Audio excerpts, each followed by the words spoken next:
Comcast Sportsnet, part of the NBC Sports Group. Deep in the heart of Texas, visions of Tim Lincecum must still haunt the Rangers. Number 55 dominated the 2010 World Series and led the Giants to the first title in San Francisco history. But now, Lincecum is struggling to find his groove. His last start showed signs of his Cy Young stuff. And today, he'll look to recapture the magic of 2010. Next.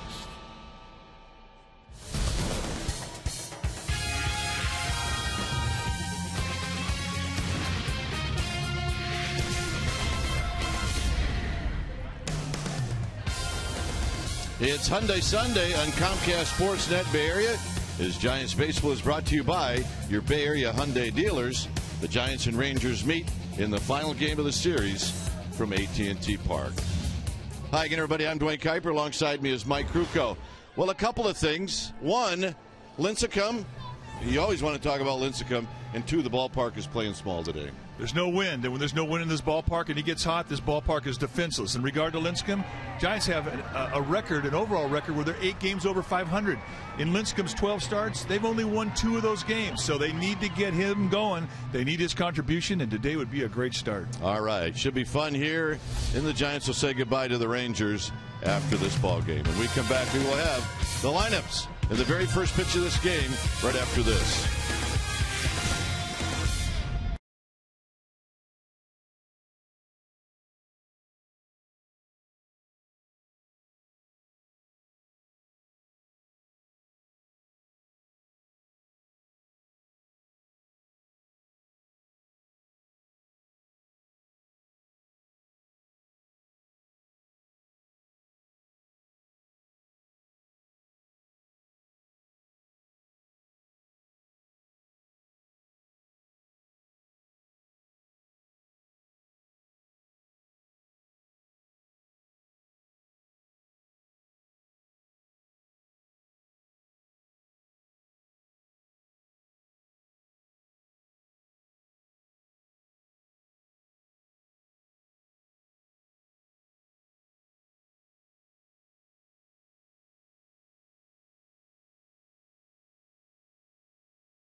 Our game time weather is brought to you by the Santa Cruz Beach Boardwalk.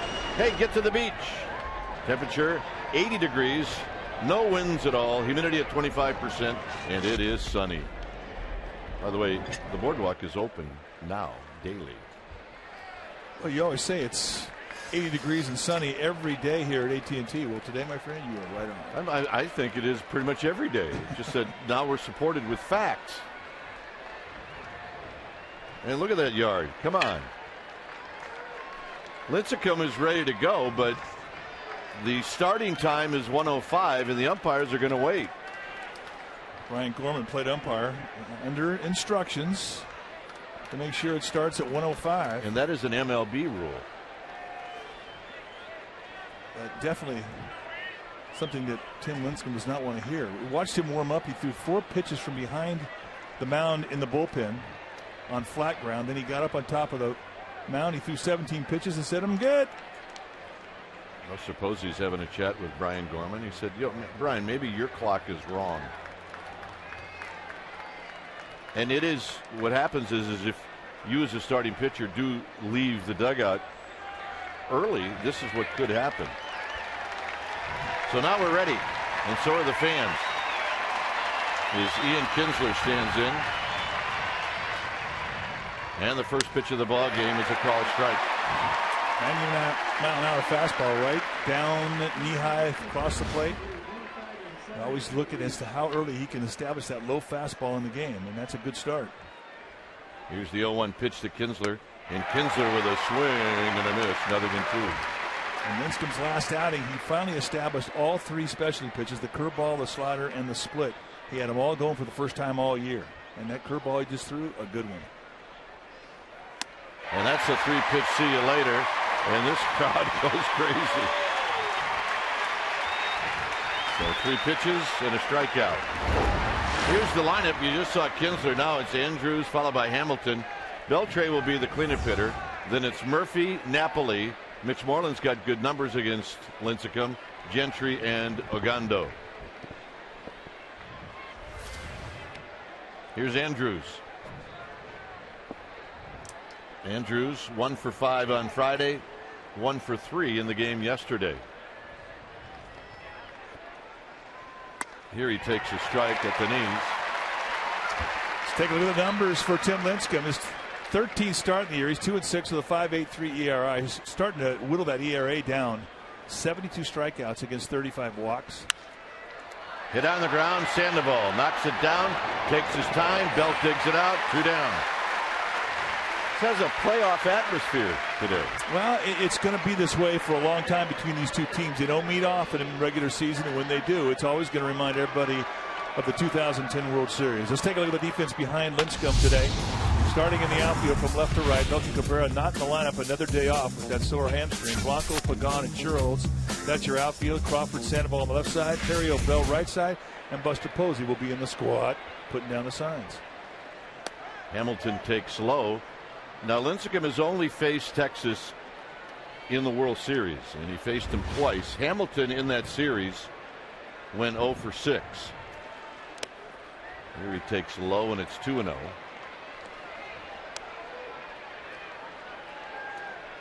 Hamilton hit a home run on Friday. In the series, he's 2 for 8.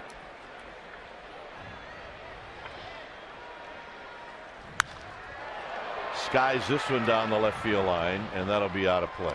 Nice location with that fastball. I mean, he gave into the count on a 2-0 count with the fastball, but when you put that type of location on it, you can still neutralize even a hitter like Josh Hamilton. Giants with the overshift. Crawford's playing to the right of the bag at second. And it's down low, and it's 3-1. Well, he gave in 2-0. We'll see what he does 3-1.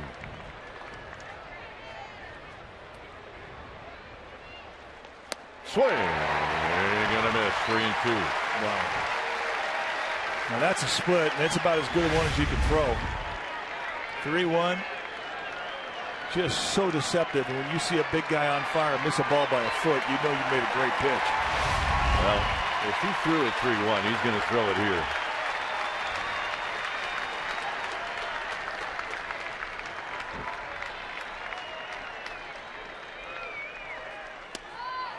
And the walk.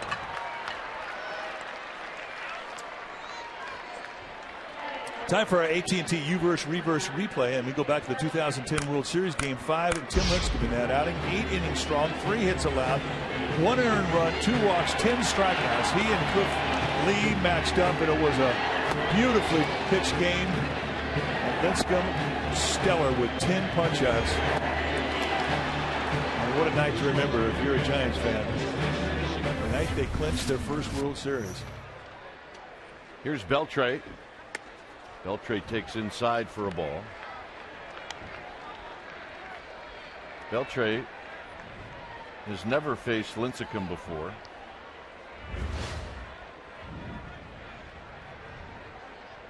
He's hitting .297 with 10 home runs, 36 driven in. Hamilton is a big guy, but he runs well. He's got 5 steals, and he's been thrown out twice. So interesting to see if Ron Washington will try to steal against Tim Lincecum. Lincecum has a reputation of being slow out of the stretch. Good pitch at the knees, called by Brian Gorman, the home plate umpire.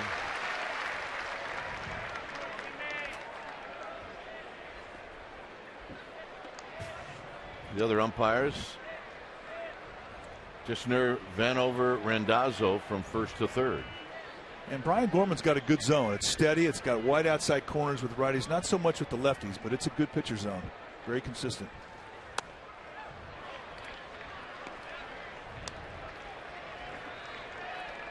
Two balls and a strike. Beltre steps out, takes a look at Dave Anderson.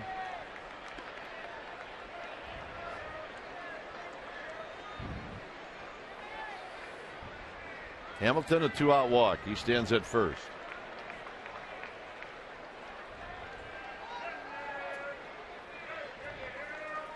Beltre pops this one back and out of play. 93 from Lincecum. It's 2-2.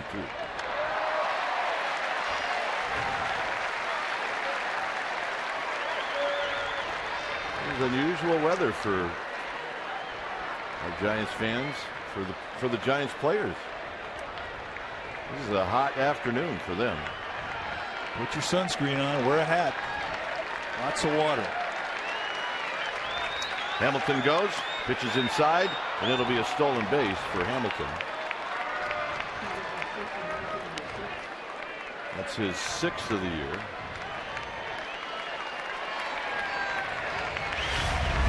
Let's take a look at the sliding skills of Josh Hamilton.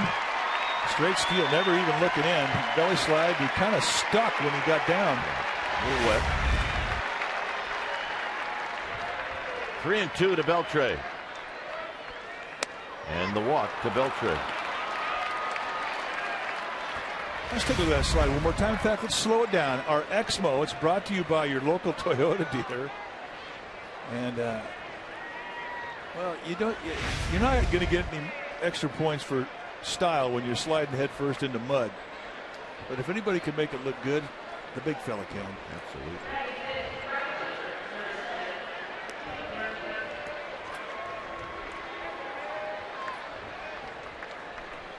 Murphy. David Murphy in the lineup for the first time. Hitting .252, 5 home runs, 17 RBIs. And Murphy takes low.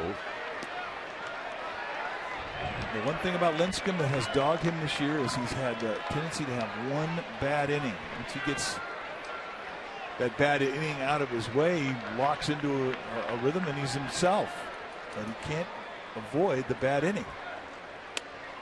And a strike. Murphy went 1 for 4 against Lincecum in that series. Lincecum struck him out 3 times. Here it's 1 ball and 1 strike. In the dirt, nice play by Buster Posey. That one hurt.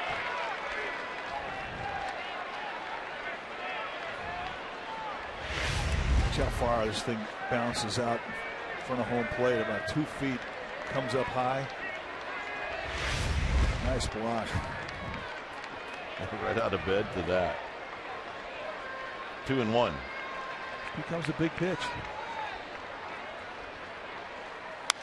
Out of play, 2-2. Whistle that one into the club level.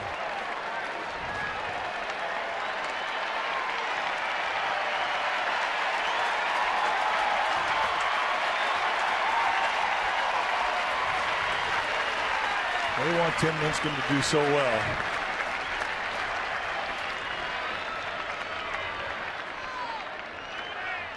Double look. Breaking ball is high, so now it's 3-2. So the last 3 hitters against Lincecum have all gone to 3 and 2. And the 3-2 payoff pitch to Hamilton and to Beltre, both really not close. Pretty easy takes from the hitter's perspective. Runners on the move. Swinging a foul. He came back with a fastball.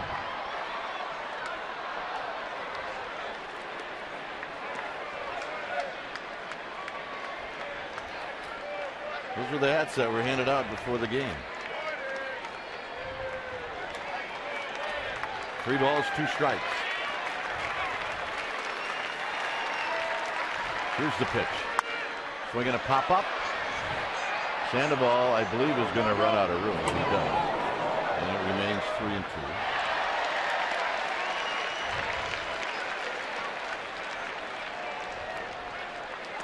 This will be the 8th pitch in this at bat.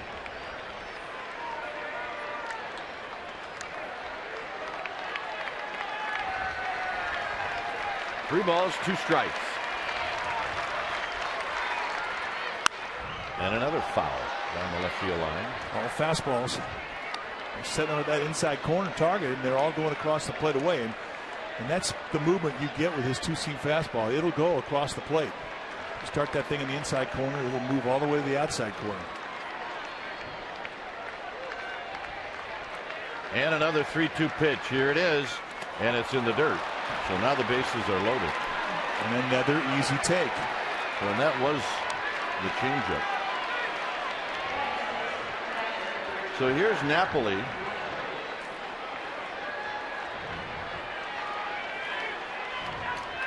Now 5 pitches to get 2 outs. The last 3 hitters, 21 pitches. Here's Napoli. Napoli has never faced Lincecum before. Good high ball hitter.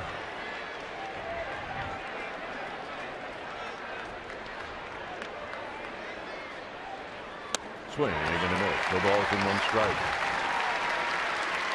Napoli steps out and has a word with himself. He can't believe he hacked at that thing first pitch. The thing about Lincecum, when he locks into a field with those specialty pitches, they all sort of seem to all die right there at the feet of the catcher. And they come in low above the knees and just all leak with downward bite. And right now he's a little too low with him. And a lot of it has to do with early game adrenaline. It's kind of hard to make a correction with the bases loaded. Yeah, you know, it's no place to put him. You got to throw strikes. So Napoli steps out briefly.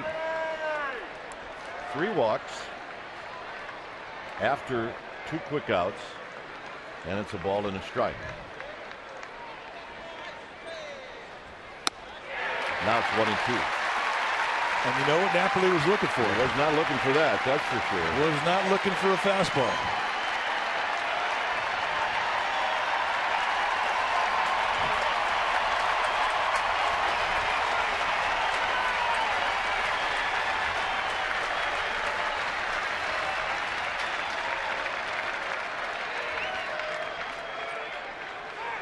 Hit on the ground to Sandoval.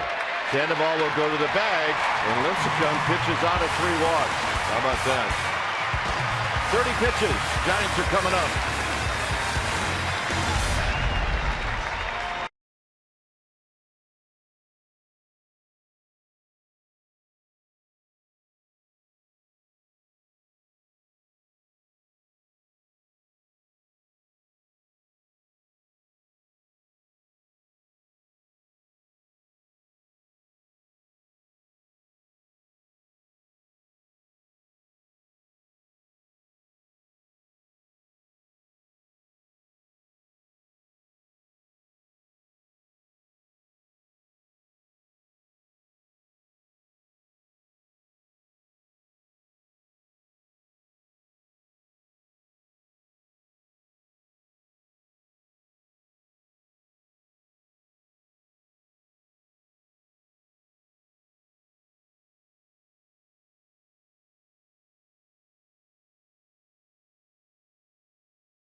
ballpark. 0-0. Giants are coming up. Here's their lineup. It'll go like this. It'll be Blanco in the leadoff spot, followed by Terrio and then Sandoval. Buster Posey's the cleanup hitter. Then Angel Pagan. Sitting 47 of 50 games. How about that? Belt 6. Sherholtz in the 7th slot. Then it's Crawford and Lincecum. On the hill today for the Texas Rangers, making an emergency start. It'll be his first game as a starter all year. Alexi Ogando coming out of the bullpen. Pick up the start for Derek Holland to win the DL. Ogando 1-0 with a 2.27 ERA. And look at the strikeouts. 33 against 7 walks. He got a good fastball. It'll go 95 to 98 miles per hour. Hard slider. And a changeup. Wasn't throwing that many changeups as a reliever. You'll see more changeups today. But he's got some electricity. Here's Blanco, who looks at a strike. Blanco hitting .291, 3 home runs, 12 RBIs. He's had 3 hits in this series. In at third is Beltre. And that pitch is very high. Ogando, a big guy, 6'4", 195 pounder, in his second year at the big league level.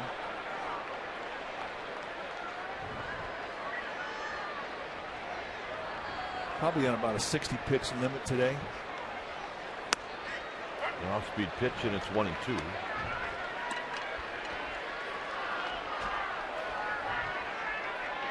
Ogando's got one of those arms where you can run him short relief for a long time, then say, I need you a spot start, and get you to the 5th. There really aren't that many guys like that. And that fastball is high. Came up as an outfielder with the A's. And then wasn't allowed in the States for 4 years. He was playing under a different name. Swinging the foul back. And then when the Rangers signed him, by that time he was a pitcher. And this guy could pitch. I mean, the Giants saw him in the World Series, and they got 1 hit off of him. Oh, he's got great stuff. The thing today for the Giants, get a lot of pitches out of him because he is on that limited pitch count. That's the one thing that we've really been impressed with Gregor Blanco. Yeah. He sees pitches. Yeah.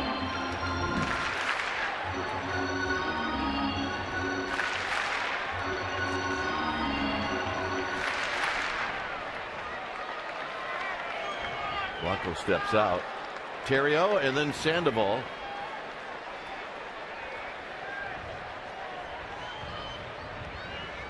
And Blanco hits one foul down the right field line. And it remains 2-2.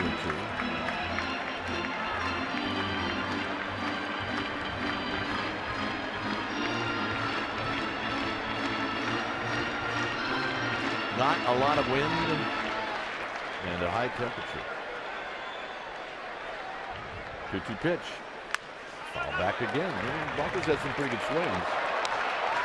He's also gotten 8 pitches out of him. You figure the guy's good for 60. This is becoming a very good at bat.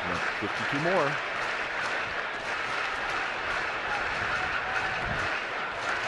Rangers have an off day tomorrow, so they really can go into the bullpen deep and not have to worry about it. Blanco hits it foul. Chase somebody off their chair. A couple of our security guys.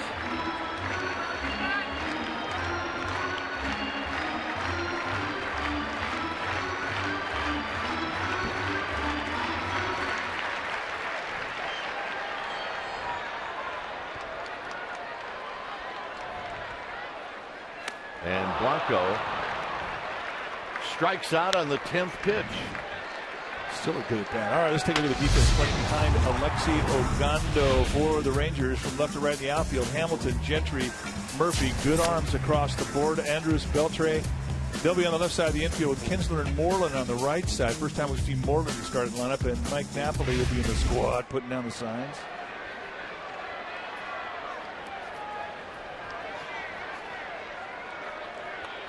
Here's Terrio. Terrio looks at a strike.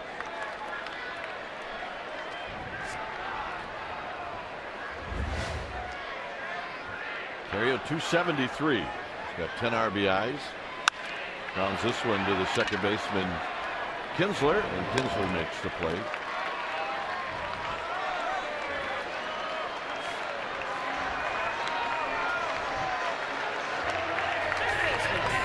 Here's Sandoval.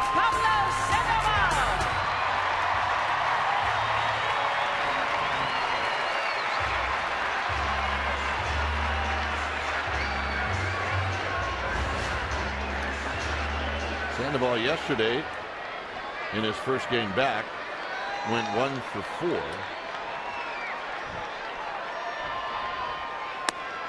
takes him inside, 1 ball and no strikes. 97-mile-an-hour fastball is a healthy fastball. It's a velocity that you got to cheat to get to. Sandoval skies one down the left field line. Hamilton over, and Hamilton will make the play, and that'll end the inning. After 1, 0-0.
Bay Area is brought to you by Cache Creek's Summer of Luck.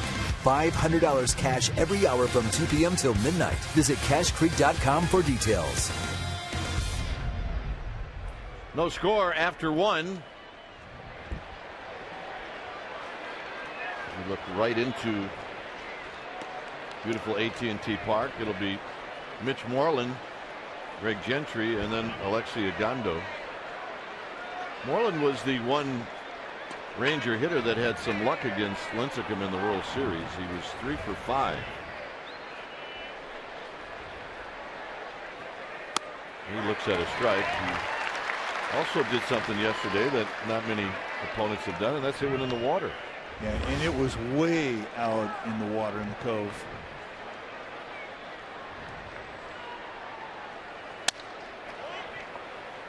Lincecum backs up the first fastball with another one. It's 1 ball and 1 strike.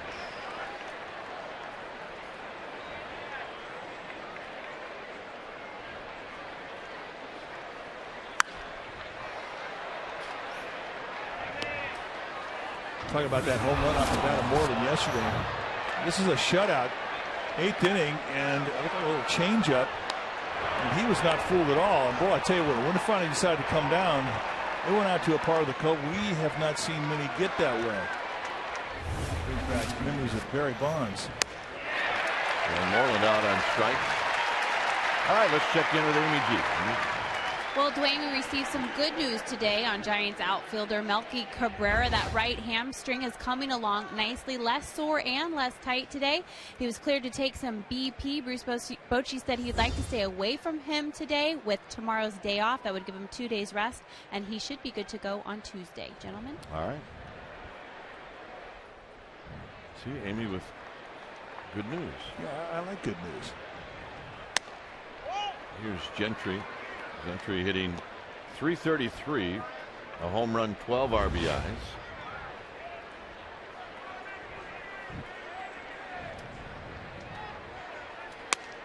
On the outside corner for a strike. Gentry, after going 5 for 5 on Friday, took an 0 for 2 yesterday.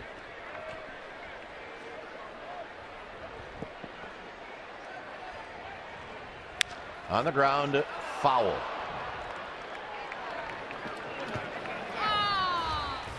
Well, you've seen the milkman. Now we got the mini milkman.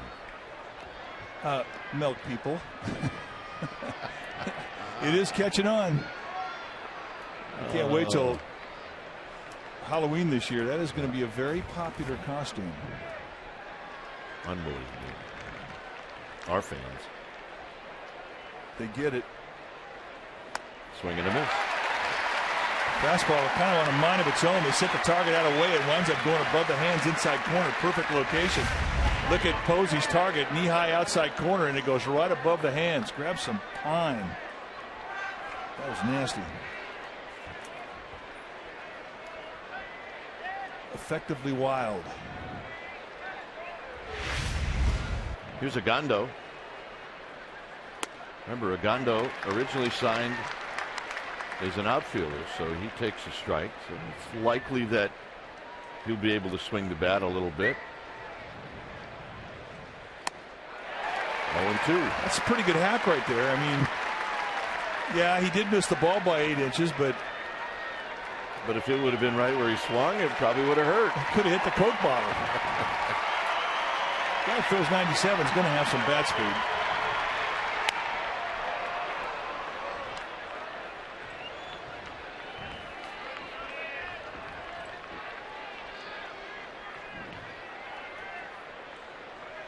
Blanco playing out in left center field, way off the line.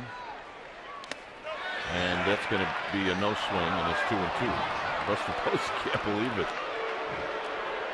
Who's down there? Todd Tishner? This is definitely going to look like a swing from the side. Close. Very close.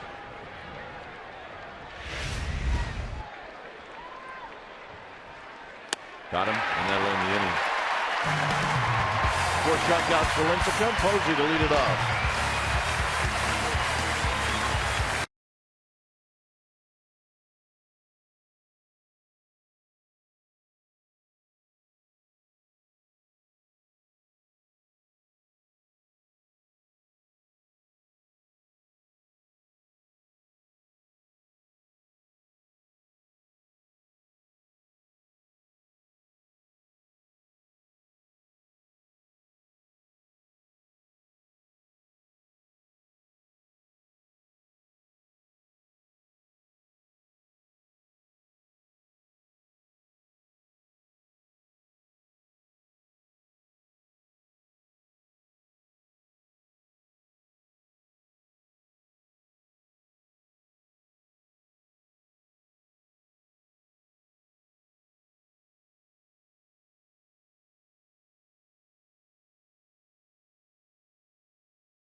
Area is brought to you by Eric's Deli Cafe.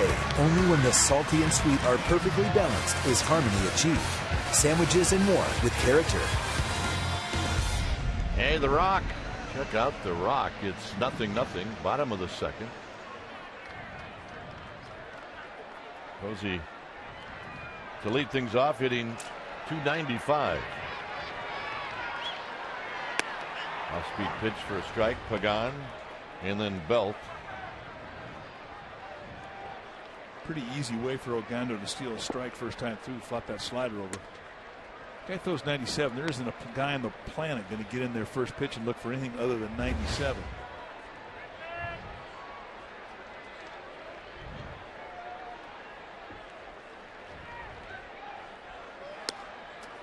Two balls and a strike now to Posey. Buster Posey did not play on Friday, and in the game yesterday went 1 for 4.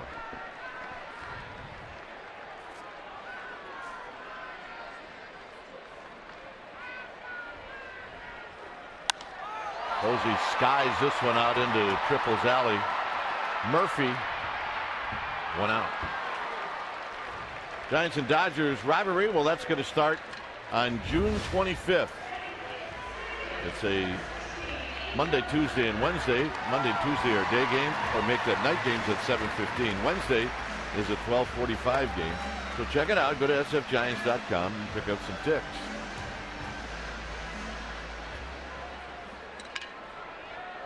Here's Pagan.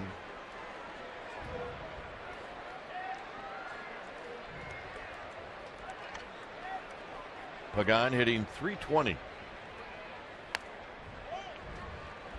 Shortens up to bunt. May have been taking all the way, but if you're going to take all the way, yeah, shorten up to bunt. Put a thought in that third baseman.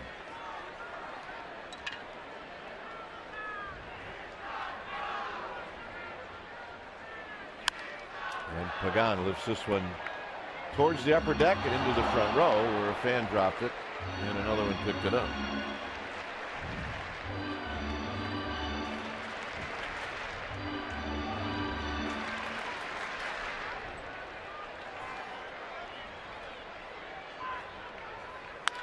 Pagan rolls this one to Moreland.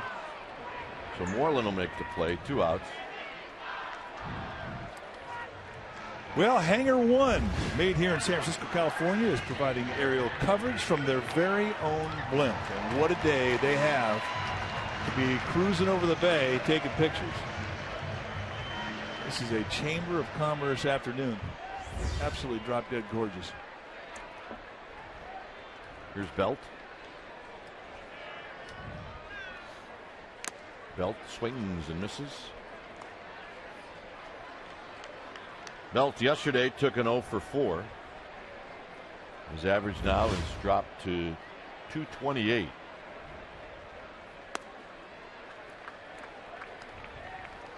Trying to get it going, and Bruce Bochy's giving him a shot to get it going. Belt is 3 for his last 18.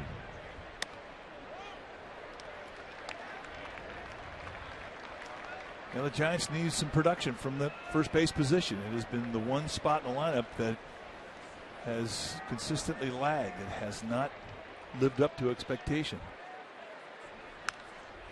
And that got Napoli. Now the flags, just a little bit of a breeze. There was no wind at the first pitch of this game. And about halfway through the first inning, started to get a trickling, and now all of a sudden it's starting to pick up.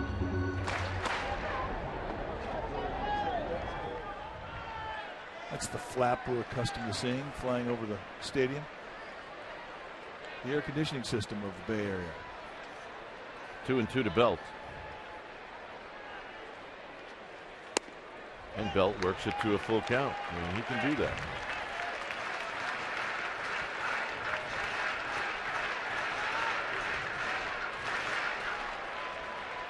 On deck is Nate Scherholtz.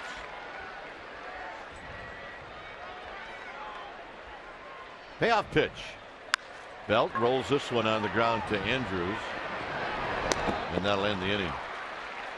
6 up, 6 down for Ogando. 0-0.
top of the third, and we're going to go back to the second inning. And what happened in that inning? Well, Tim Lincecum strikes out the side. Here he gets Moreland on a good over-the-top curveball. It goes above the hands of the fastball on Gentry and just throws him right through the swing of Ogondo. And that's our fourth right choice.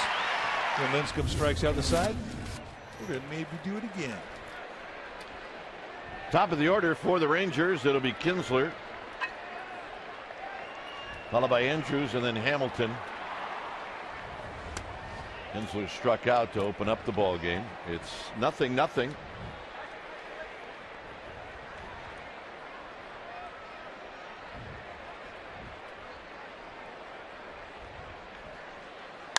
Kinsler shoots this one right at Belt.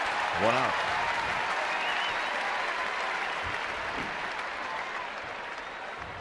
All right. Time for Subway Eat Fresh, asked Crook and Kite. Lisa from El Sobrante. What exactly is a yucca swing? Yeah, what is it, Mike?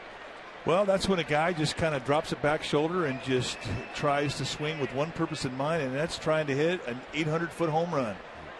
It's the yucca swing, which we see quite a few of these Ranger hitters not afraid to yucca do it. Here's Andrews.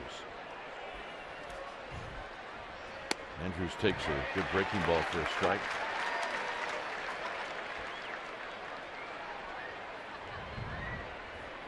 Andrews hit a ball sharply to Sandoval in the first inning as Buster Posey's getting out of Dodge. 1 ball and 1 strike. Gamer Baby from Orangeville and the Freak for Life. They like Tim Lincecum. Yeah, they do. Guy was born to love the Giants. It's so true. 1-2.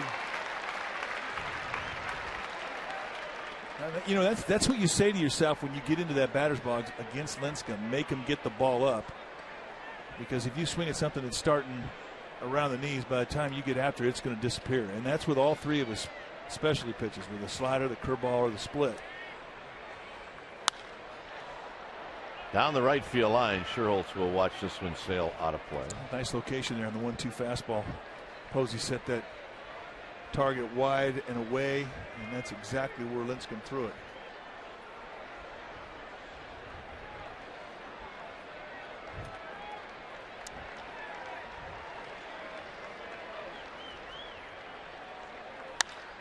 Hammered into the gap, and Sherholtz is not going to be able to cut this one off. And now the ball dies, so it's going to be a sure triple for Andrews. And that's the first base hit in the game. And it comes off the bat of Elvis Andrews. Now they set that outside target again and watch it come out over the plate.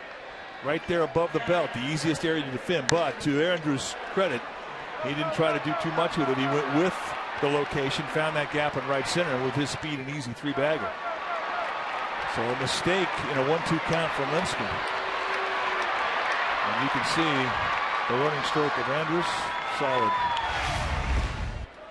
Here's Hamilton with the infield playing back.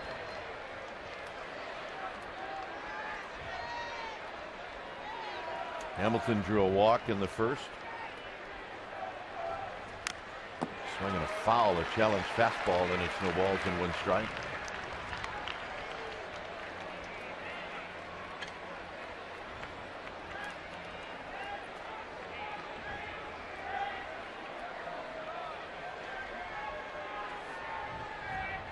Beltre on deck.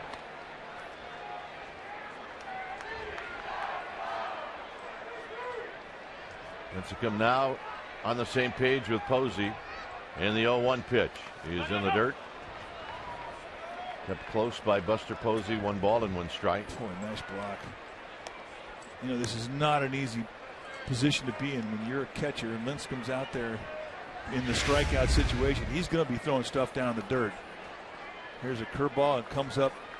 Those high bounces are unpredictable, and Posey's doing a nice job of keeping that ball in front of him. That's all you have to do to freeze that runner.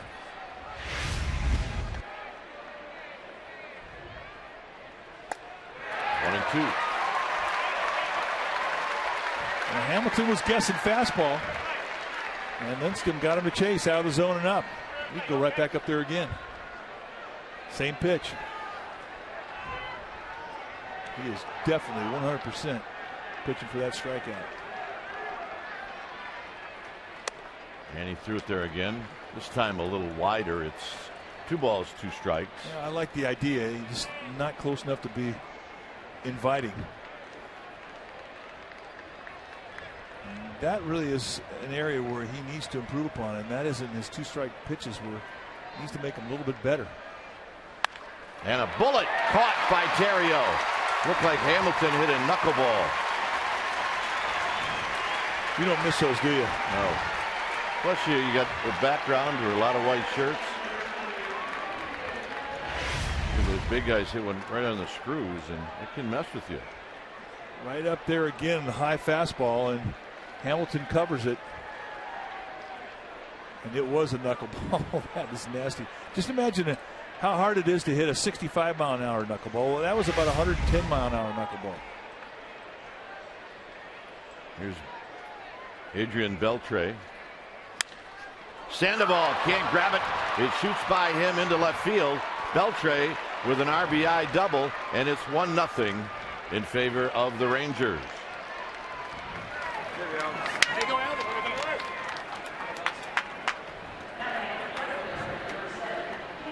So a triple and a double. Like a split, drops down and in. Just spins on it. Just a top spinner that comes up hot. You cannot anticipate that high hop. You've got to anticipate a good hop. So the Rangers catch a break there. This one's hit on the ground to Belt. So the only ball hit softly this inning is the last one to Belt. Rangers on the board, 1-0.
Bay Area is brought to you by Heffernan Insurance Brokers. Insurance and financial services for you and your business. Visit hefins.com. Rangers scored in the top of this inning. It's 1-0 Texas. There you go. Happy birthday. Turning 8. Turning 8 with the Giants is great. All right. Nate Sherritt's on the first pitch, bounces this one to Moreland. Moreland to Agondo, 1 pitch, 1 out. And that'll bring up Brandon Crawford. Those are the ones that are not going to get Agondo out of the game anytime soon. 1 pitch outs? No. That's what Ron Washington, the skipper of the Texas Rangers, would like to see a lot of, so he can go deep into the ballgame with his makeshift starter. Again, Ogando pressed into service when Derek Holland was put on the disabled list.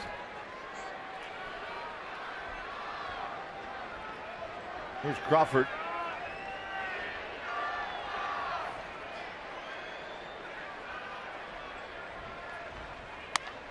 Crawford takes the first one wide. 1 ball and no strikes. 222 with a home run, 17 RBIs for Brandon Crawford.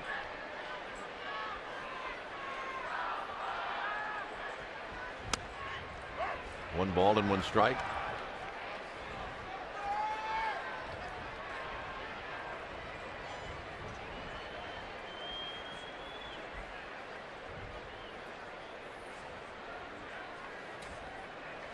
And Crawford goes around. It's 1-2.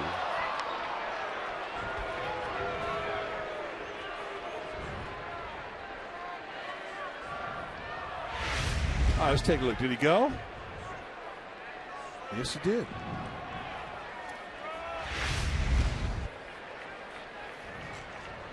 One-two pitch, and Crawford takes it low. 2-2. That is a healthy fastball. 98. I think that would be very cool if you could have every baseball fan on the planet be able to stand in there and take 198 mile an hour fastball just to see it. Well, that was 98 there too. It was a good swing by Crawford. It's impressive. Very impressive. Jumps at you. And then those that hit you at 98 really hurt too. Oh, they hurt you if they hit you at 78.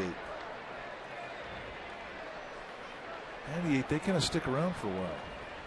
Crawford on the ground to short. Andrews throws high. And Crawford is out. And let's check again with Amy G. All right, Dwayne, yesterday the Giants Wives auction, a silent and live, was held to raise money for the Giants Community Fund, and the ladies, they done good. They raised over $70,000. They made baskets for their husbands. The player's favorite basket, bragging rights, go to Angel Pagan. His basket went for the most. Now, if fans missed out on either auction, it's okay. There's one more, gentlemen. It is a Giants Wives online auction. It'll be held at sfgiants.com this Friday. Lots of fun items, Hall of Fame stuff in there too, gentlemen. All right. I wonder what the Amy G basket brought.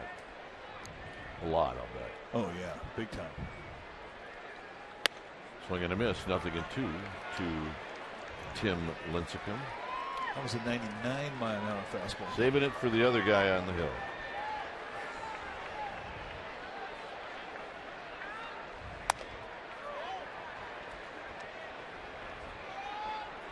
Lincecum on the year is 2 for 18.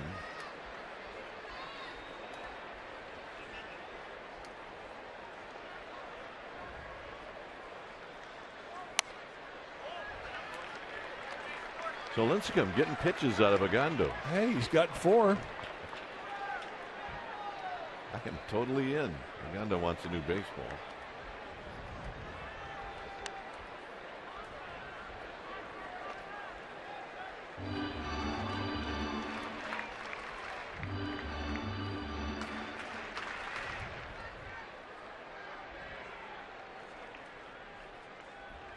And that'll do it. As Lincecum strikes out to end the inning. Second strikeout for Agando.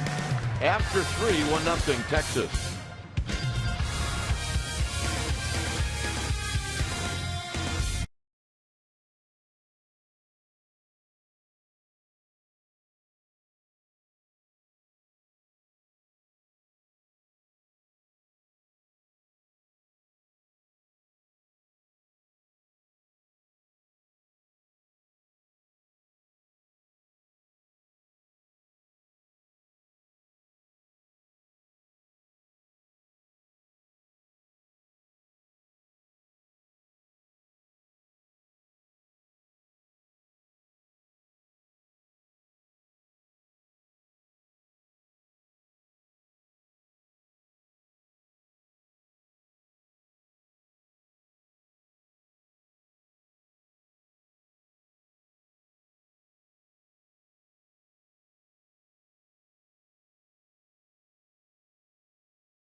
Sunday on Comcast Sportsnet Bay Area is brought to you by your Bay Area Hyundai dealers.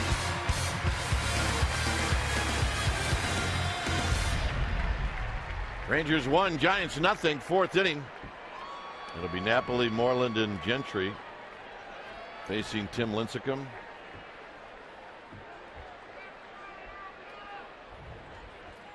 Our view from the blimp. And you said it yesterday, it's a beautiful ballpark when nobody's in it, but when it's packed, it's stunning. Here's Napoli, who takes a strike. Napoli, in his last at bat in the game yesterday, hit a towering home run, his 11th of the year. It was a strongman home run, no question. Lincecum's just not getting the feel of it. He's beating Buster Posey up.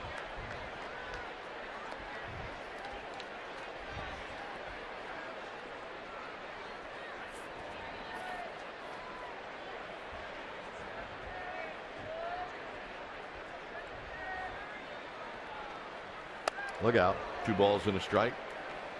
Really flying that left shoulder, and they set that outside target again, and that thing just goes completely across the plate, up and in.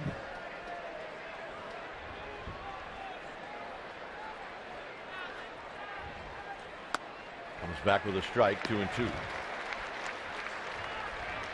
Second time that Napoli has taken a pretty good fastball to hit. Tells you that he's up there looking for one thing, and that's off-speed stuff. Just missed. That's a good pitch. With Lincecum, you really can't look for any one of the off-speed pitches, but you can look speed. Yeah. You can't sit on slider, curveball, or split, but you can sit speed. You can look slider speed.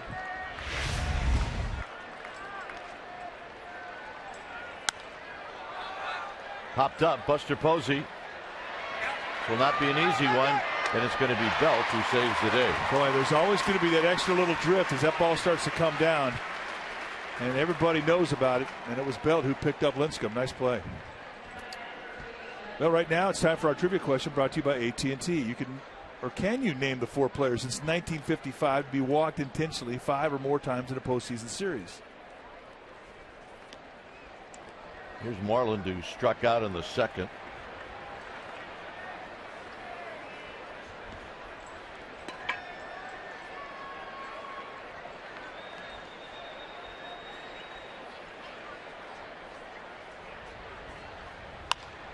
Little flare to left. That's going to be a base hit. So Moreland with a 1-out single. So Lincecum in the stretch to Gentry. Got milk. Well, there's the horse. Hey, I made the list. Maybe you're the horse. No, there's only one horse around here. Matt Cain. Water buffalo, the panda, the freak, the thrill, stretch, giraffe, and now you got milk. Well, I don't know where the crew comes in. I don't either. I'm psyched I made the list. There may be an animal out there that's a crew. Gentry fouls it off the top of the backstop. It's 0-1.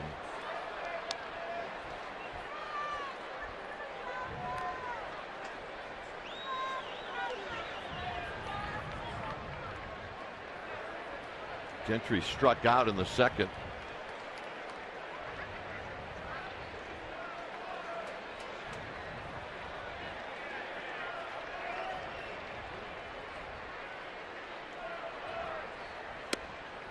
Low and in to even the count.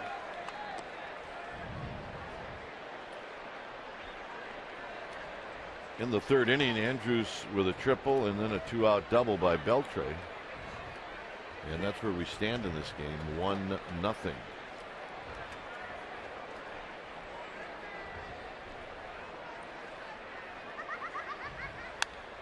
All back again. Gentry with a pretty good healthy rip. It's 1-2.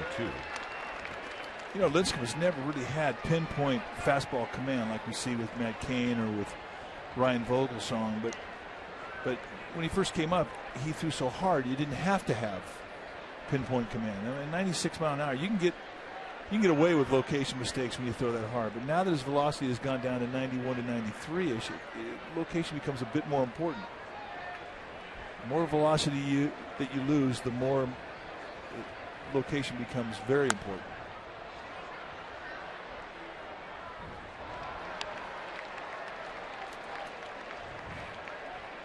.68 pitches now for Lincecum. There you see the average speed on his fastball. In 2008 it was 94. That was the average, and now this year the average is 90.23. But he has definitely picked up the velocity in his last 4 starts. Beginning of the season we were seeing a lot of 88, 89 mile an hour fastballs. We don't see any of those anymore. Sandoval knocks it down, and that's all he can do, and Gentry will be aboard. So now Agondo's going to hit.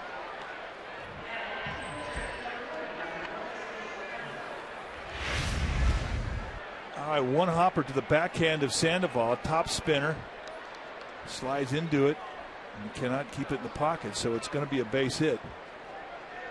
Ball never really caught much of the glove. It hits him right in the heel of the glove. Maybe even caught more wrist than heel.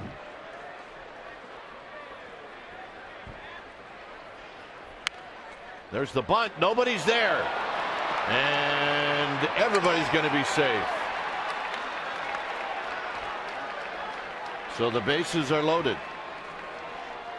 And Agondo's got a big league hit.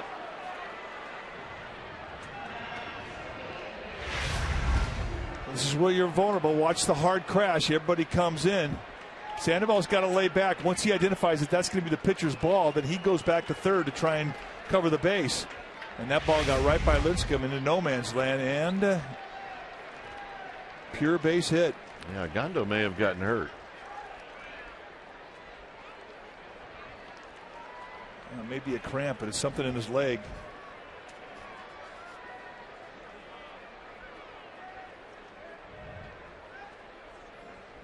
And he's pointing to his groin. So, I mean, he's going down there sniffing hit. He's going as hard as he can go. Something does not feel right.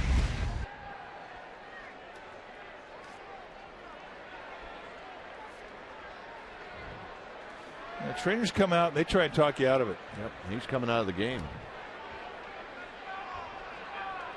Yeah, you don't see a trainer say, you know what, you're good. You know what, you need to hang in there. It's your job to convince the trainer that you're okay. Now Mike Maddox is coming in to enjoy the huddle as they try to determine what to do. I mean, he's already done a lot for him. I mean, he's given him 3 innings. I mean, likely he probably would have been able to give him one more because of the pitch count. So what was going to be inevitable that it was going to be a bullpen game, now it's going to be a bullpen game an inning sooner.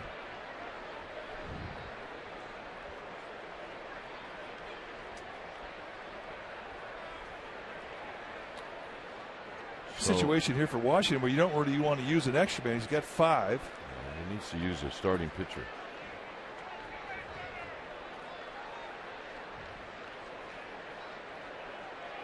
See Cruz there. Nelson Cruz, he's not really available to play today because of an Achilles problem, and it is going to be Matt Harrison, the lefty that pitched game 1 of this series, going to come in and he'll pinch run. And as he goes out there to pinch run, once he got his helmet on, the one thing they told him was don't get hurt. Yeah. Well, the bases are loaded. Moreland at third, Gentry at second, now Harrison at first.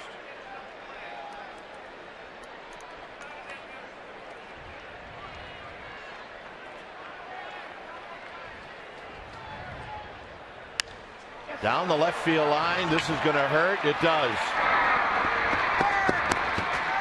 2 runs are going to score, and Harrison ends up at third. It's 3-0.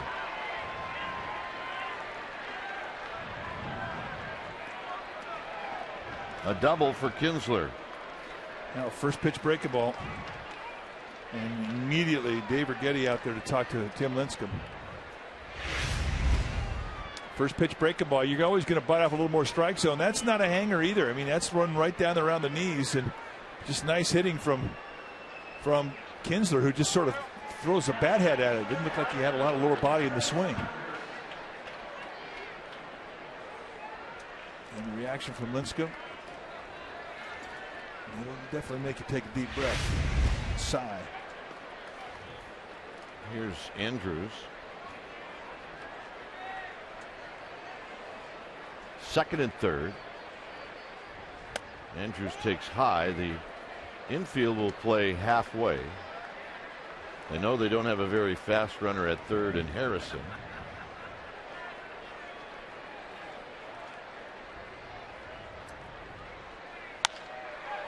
Hit out to Sherholtz, so we may have action here.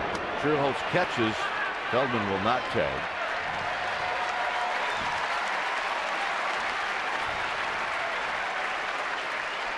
And that'll bring up Hamilton with first base open. See Matt Harrison, it didn't look like he had a whole lot of heart into it. Understandably, he's not stretched out. He's been sitting there watching the game, starting pitcher. Still thinking about the shutout he threw in game 1 of this series. And you're not going to take a good arm on him like Nate Sherholtz.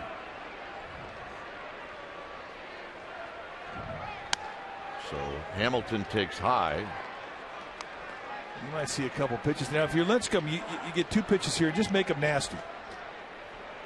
You don't have to give this guy anything to hit. You got an open bag. If they fall behind 2, they might just go ahead and walk him anyway. Like that. 1 ball and 1 strike. And that's exactly how you should pitch him.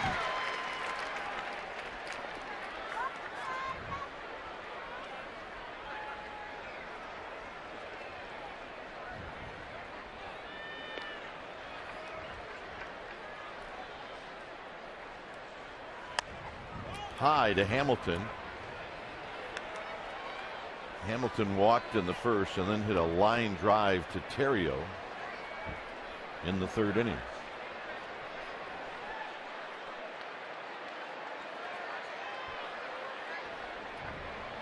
Two-one pitch. 3-1. Yep, the blimp shadow just sort of rolled across the field. It's pretty weird. It's one big old bird right there. And now they'll walk Hamilton intentionally. Ooh, don't throw that easy. away. So here's Beltre. Beltre hurt Lincecum with a hard hit ball past Sandoval in the 3rd inning. And Buster Posey's going to go out. I think some of the best pep talks I ever got were from catchers. Especially guys who didn't sugarcoat anything, like Bob Brinley. Well, this is an important part of the game right here. 2 runs already in.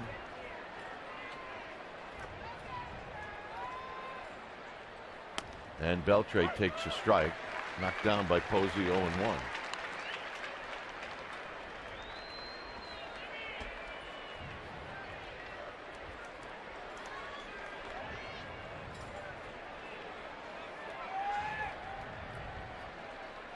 Up and in to Beltre on a fastball. Harrison is at third, Kinsler at second. Hamilton is the runner at first.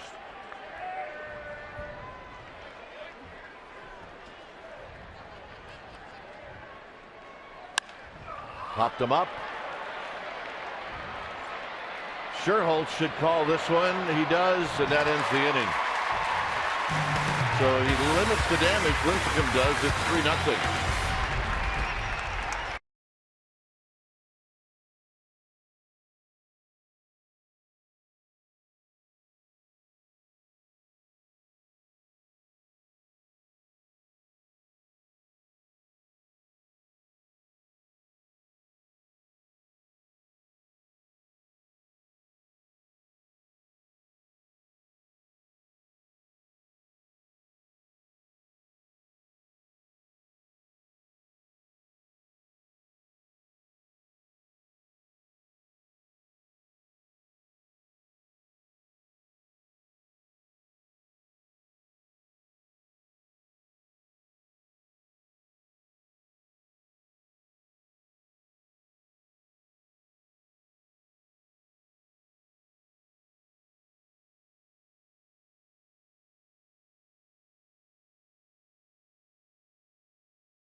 authority of the San Francisco Giants and may not be reproduced or retransmitted in any form. And the accounts and descriptions of this game may not be disseminated without the express written consent of San Francisco Baseball Associates, LP.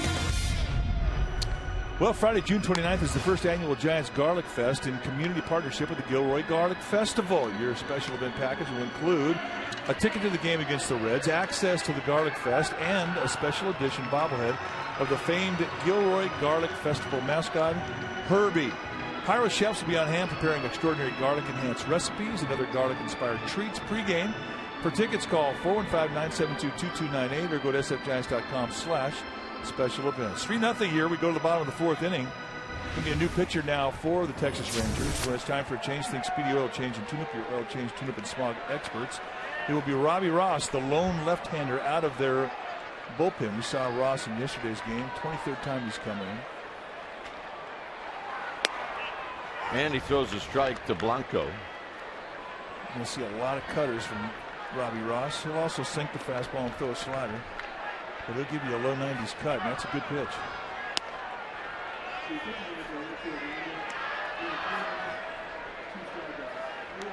Guys have not had a base runner in this game.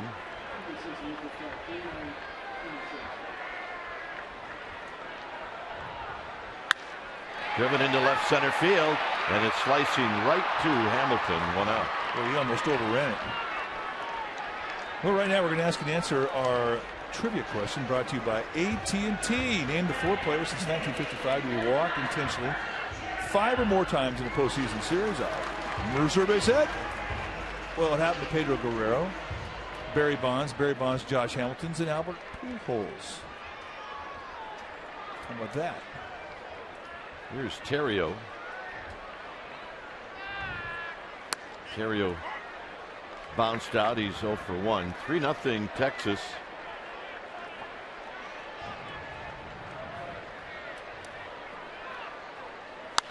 This is out of play, so it's a quick 0-2. See, why bring in the only left-hander this early in the ballgame? Well, number one, you got Blanco, a left-handed hitter, and I think the Rangers want to see Sandoval hit from the right side. Hit over the mound, and Andrews will throw out Terrio. 2 outs. The Rangers have guys in the back end of their bullpen where they don't really care if they face right-handers against left-handed hitters. Mike Adams and Joe Nathan. They're given the responsibility of pitching the whole inning. No problem. But it's still, it is rare when you see a bullpen having only one lefty. And then use him in the 4th. Yeah. Sandoval takes high. Sandoval popped out in the 1st inning.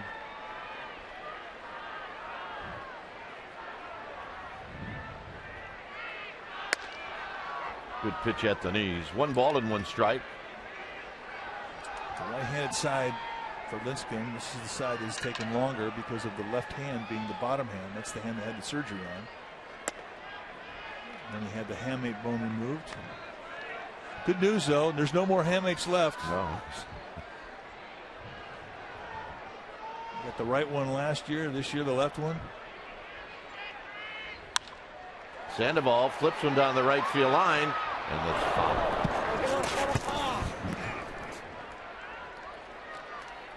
Almost a thing down that right field line.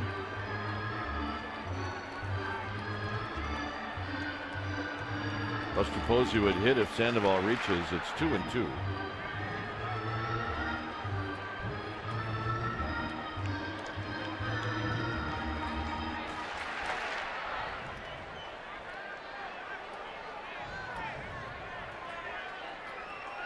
Two-two pitch, and it's a full count to the Panda. Trying to get a Ranger pitcher in the stretch. Hadn't happened yet. It's not. Sandoval bounces it to Beltre at 3rd. His throw is in time, and that'll end the inning. It'll be David Murphy to lead things off.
on Comcast Sportsnet Bay Area is brought to you by the Solar Company.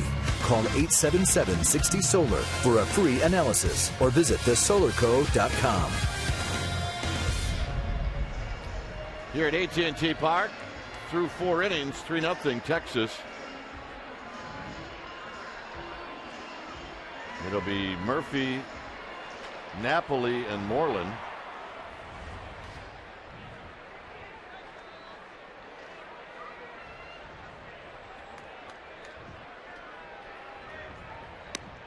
And Murphy looks at a strike. Murphy walked in the first and then bounced out to Belt in the third.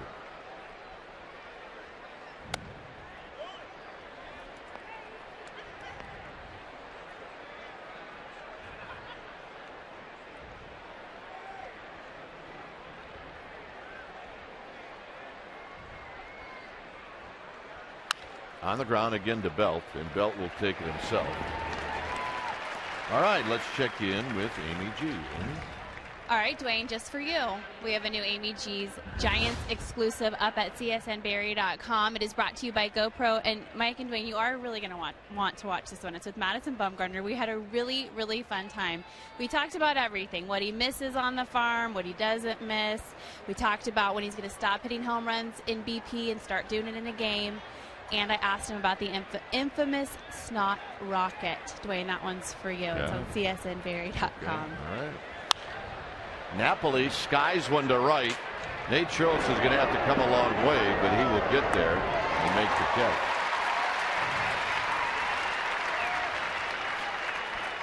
And with 2 outs, that'll bring up Mitch Moreland. I don't know. I mean, I've heard a lot of teases for a lot of different promos. I'm watching this one. Snot rockets got you in. Absolutely. I was lukewarm on all the other 2 topics, but that last one I'm hooked. Well, you're an old farmer, so that's not a surprise. Here's Moreland, who singled in the 4th inning.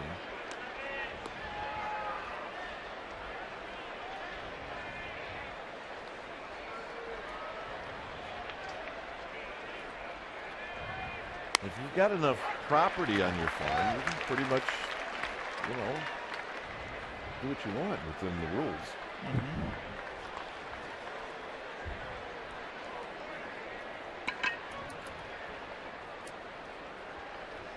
How many acres do you need? Foul back. You need enough acres so that people can't watch you from the highway. Okay, well, so that's a substantial amount of land then. 5 acres wouldn't do it. 5 acres probably would not do it. Unless it was a narrow 5 acres.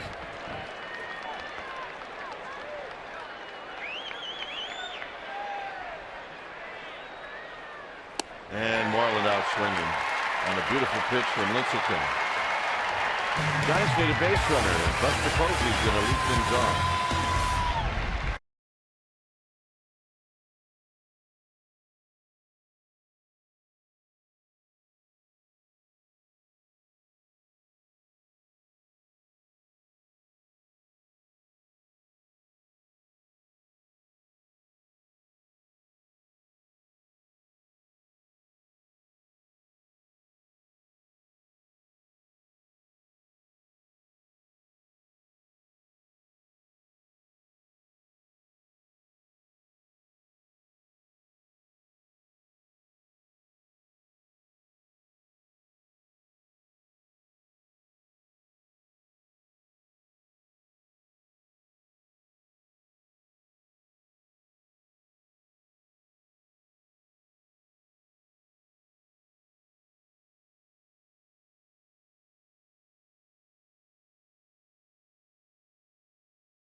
Trivia is brought to you by Columbia Pictures movie That's My Boy, starring Adam Sandler and Andy Samberg, in theaters June 15th.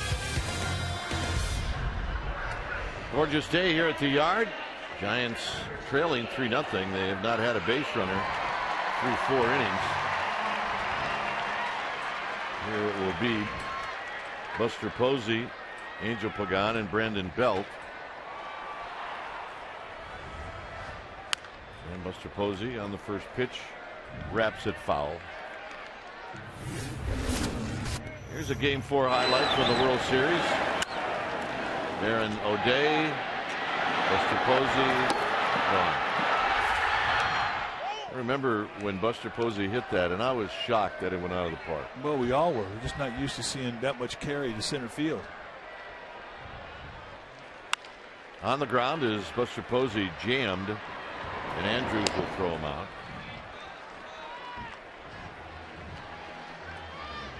That's 13 in a row retired by the Rangers. Well, reminder, Dusty Baker and the Cincinnati Reds coming to AT&T for a 4-game series.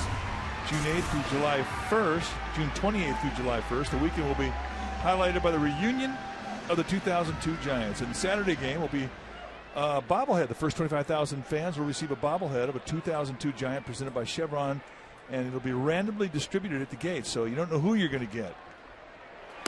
And then Sunday, July 1st, is a 2002 team reunion. Go to sfgiants.com and get your tickets. 0-1 to Pagan, with Belt to follow.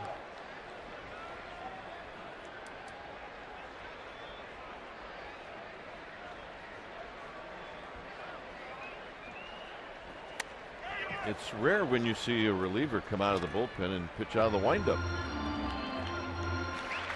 And Robbie Ross is indeed pitching out of the windup. Abbreviated, I might add, but still. He got him. Cutter, cutter, cutter. And I mean, it's a good one. I think Pagan's a little bit upset about the height of that last pitch. 3 strikeouts against the Giants today. This is the first one that has been a called strike 3. Set up in the outside corner. This comes right across the plate, right at the belt. And Brian Gorman says, see ya.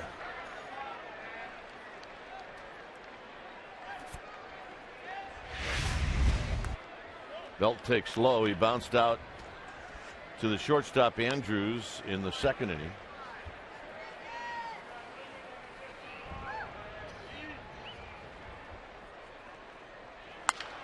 Slowly hit. It'll be Kinsler who kicks it around, and the Giants have a base runner. Well, there'll be no perfect game today. And you know, and you've always said this, there's nothing routine about a routine ground ball. Off the crack of the bat, you're thinking, okay, no brainer, inning over. And then all of a sudden, as Kinsler gets over, that ball comes up on him, and it takes on a little personality. See the ball come up, hit him low in the heel of the glove, and he cannot get a grip. Well, I've not seen Kinsler play enough to really have a strong opinion on his game defensively, but that was pretty casual, I got to tell you. And maybe that's how he goes about fielding ground balls. He's played very well defensively. He did have a throwing error yesterday. Yesterday, Nate Scherholtz got a 2-strike cutter on the inside part of the plate from Robbie Ross and hit it off the wall in right center. It was the big swing of the bat that sort of put the game away.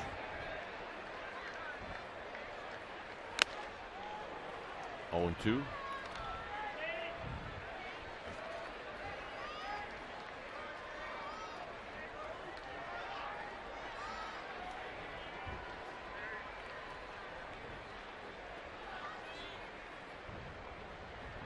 And the 0-2 to Scherholtz, and Scherholtz is gone, and that'll end the inning. Through 5 innings, it remains 3-0 Texas.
Barry Zito after Tim Lincecum's Game 5 World Series victory.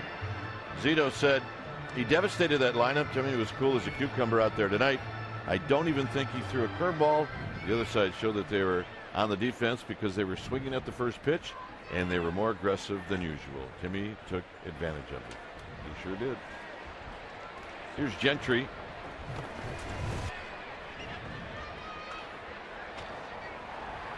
Gentry had an infield hit in the 4th inning. He hit a ball off of Sandoval's glove. In that Game 5, he allowed the home run to Nelson Cruz, and that was it. 2 walks, 10 strikeouts. Had enough tank, you would think, to go back out there for the 9th, but I think that was, if I remember the story right. Bochy talked to Buster Posey, and they said, no, Wilson's coming in. Foul back, 1-2. Well, it worked out good. He was unbelievable in that game, but I mean, it was a game where both he and Cliff Lee were feeding off each other. That was just bang, bang, rapid fire. 2 beautifully pitched ball games. On a night that will never be forgotten in San Francisco Giants history. Hit up the middle, and Gentry's got another hit. So Gentry's aboard. Happy birthday to Eric in our PR department, Eric Smith.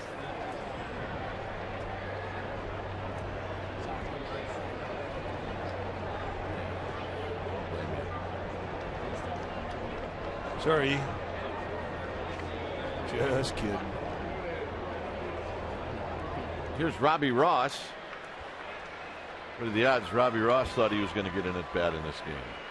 He shows bunt, and he bunts it, and he bunts it too hard, and Sandoval throws a seed to Crawford, and they get Gentry, who can fly. Now that's a big play because of the speed of Gentry. I tell you, for Brandon Crawford, I guarantee this did not feel good catching the ball, because the Panda throws an ankle-high bullet. Well, you catch that wrong, that'll stay with you for a month. No hesitation either. If there was hesitation, they had no chance of Gentry. So here's Kinsler.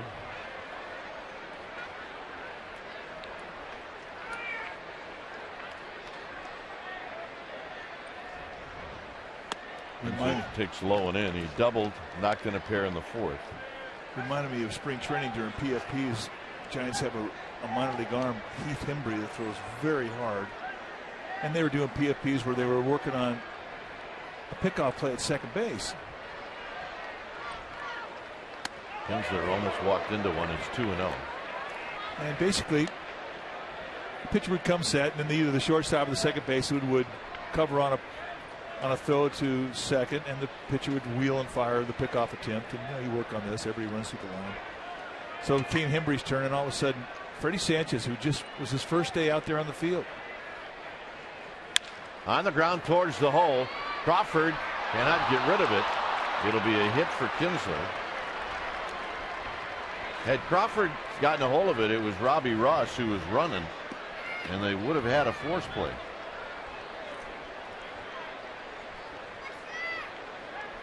And it's kind of rare anymore when you see a bit of a bobble in the exchange glove hand to bare hand for Crawford.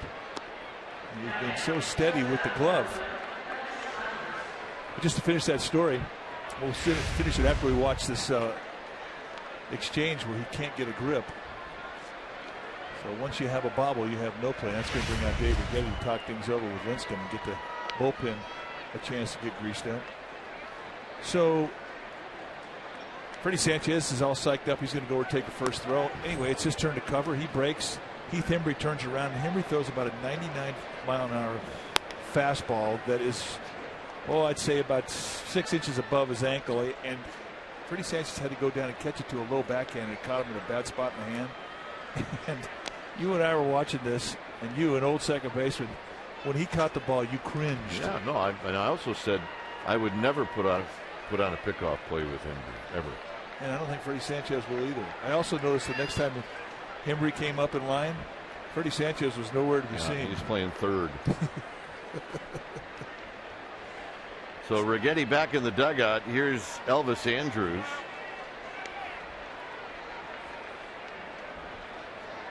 Andrus tripled in the third inning. Here he takes a strike at the knees. He doesn't believe it. And it's 0-1. It's an 88-mile-an-hour fastball. So something in the motion of Lincecum is really cutting off some power. And it happened in the last inning.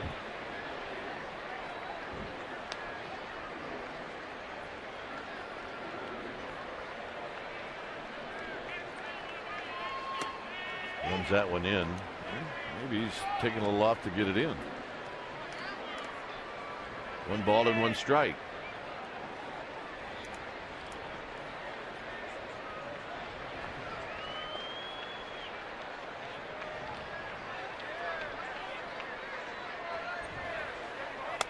And that fastball is high, 2-1. It's been well chronicled, the mechanical problems that Lincecum has had. And the pitch that really has suffered the most has been the fastball. And whereas we saw 93-mile-an-hour fastballs early in the game, now they're under 90. We haven't seen under 90 with him in a while. Hit on the ground to Sandoval. He knocks it down. There's one, and that's all they'll get. Andrus runs extremely well. It had to be clean. As soon as you had a bobble from Sandoval's perspective, there was going to be no chance to get that double play. Ball hit right on the button. So Ontario knew it. And what that will allow is Josh Hamilton's going to get a chance to hit now. Well, Affeldt is in the bullpen, and Bruce Bochy is not going to get him.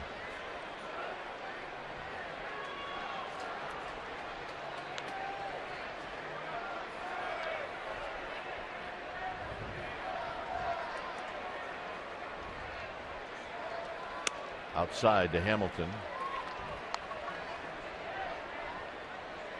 It's been a day for Lincecum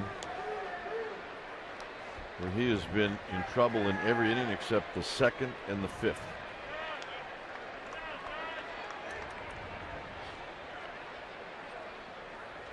Swing and a miss. 1 ball and 1 strike.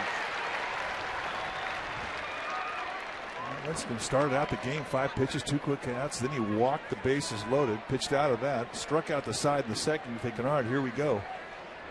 And it's just one inning after another where he just could not get a real good feel of the strike zone with any of his pitches. So Buster Posey does another good job of knocking it down. Lincecum is due to hit in the bottom of this inning, and that would be highly unlikely. So you're probably looking at the last of Tim Lincecum today.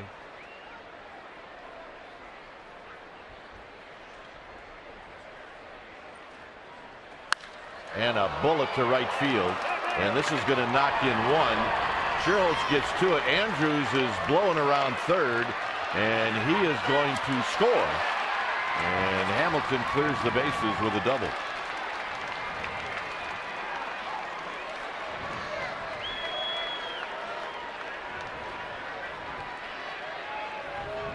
So that makes it 5-0. And now Bruce Bochy's coming out.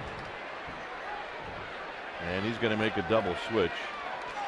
Huff is coming in and Belt is departing.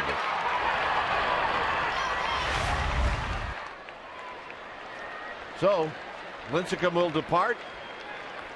When it's time for a change, think Speedy. Oil change and tune-up. Your oil change tune-up and smog experts.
time, 7 p.m. First 500 fans to get to Say Hey Tuesday are going to get Willie the Gnome. Dress like Willie the Gnome, and you skip the line. So giveaway starts at 5 p.m. near the Chronicle Live set in the Willie Mays Plaza. Comcast Sportsnet Bay Area will bring you Say Hey Tuesday. 5-0 Texas. And Jeremy Affeldt is the new pitcher. Take a look at what Affeldt has done this year. In 20 games, he is 0-1 with a 2.53 ERA. Outstanding numbers. 27 base runners allowed, 21 1/3. Very good. 20 strikeouts, almost 1 per inning. Very good. 20 strikeouts against 7 walks. Very good. And basically, he's been very good. Fastball, curveball split. Go get him. We saw Aubrey Huff at first base. Here's Beltre. And he takes a breaking ball for a strike.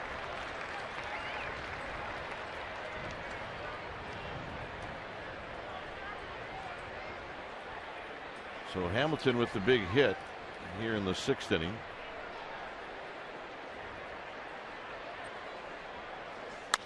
This is slowly hit under the glove of Affeldt, and Terrio's throw to Huff is in time, and a nice play to end the inning. Giants have lots of work to do. It's 5-0 Texas.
Can we go back to the first inning, 2 out, and Josh Hamilton tries to steal.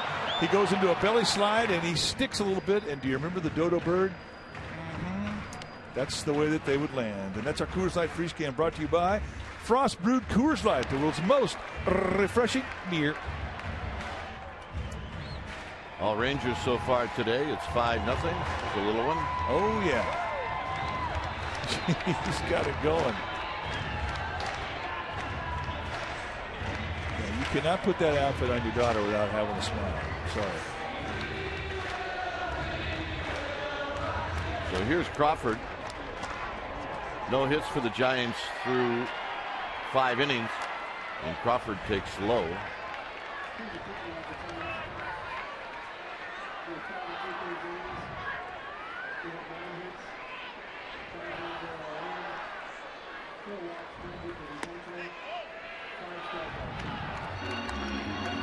Two and 0 to Crawford. Giants had a base runner. Belt reached on an error in the 5th inning. Crawford lifts one to left, and Hamilton will come in and put it away. 1 out. Well, hitting the road and can't watch the Giants on Comcast Sportsnet Bay Area? We'll take the Giants with you with MLB.TV. Visit sfgiants.com to order. Get more details. MLB.TV. Baseball everywhere. Hey, the Gamer Babes are here, and there's the Gamer Bride. Congratulations. Here's Huff.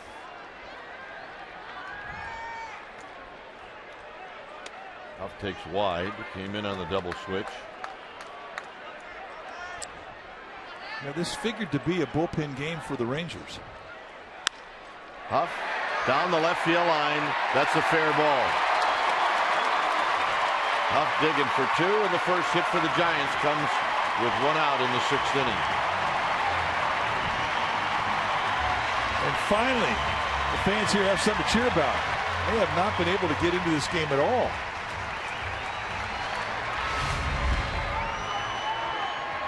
The cut fastball, looked like, that was a slider. That was more of a break. Still nice opposite field hitting by Aubrey Huff as he slices it down the left field line and manages to keep it inside the line. So not only do they get their first hit, they get their first base runner to second base in this ball game. Here's Blanco. Blanco had a good at bat against Ross. He hit a bullet right at Hamilton.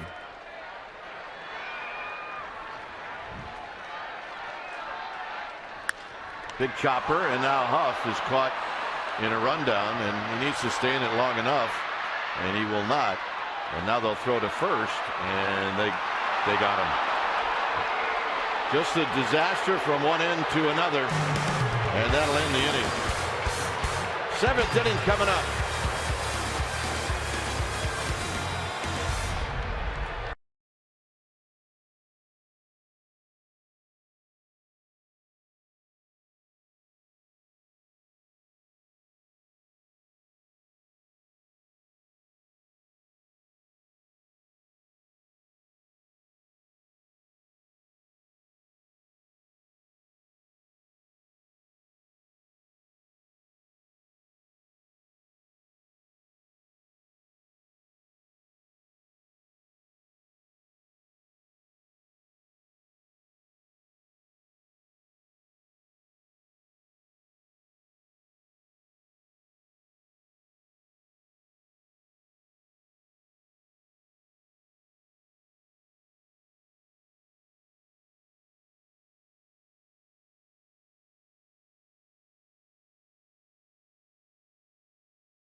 Brought to you by Jack in the Box.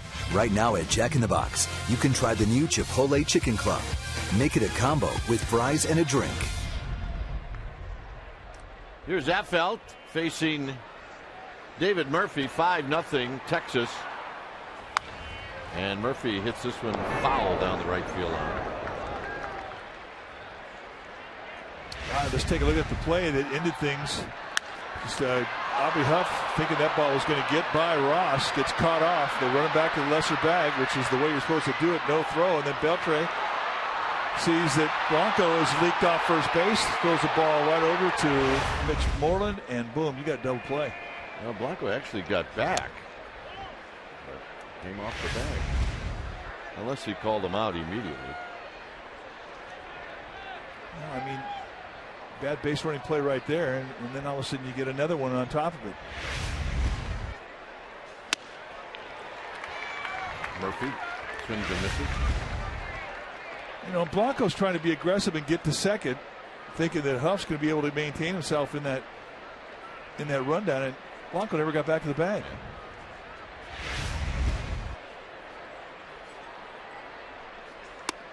In tight to Murphy.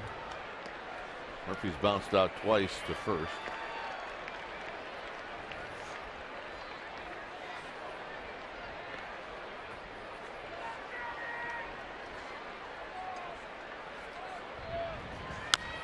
Foul. 9 hits off of Tim Lincecum, 5 earned runs in 5 2/3 innings.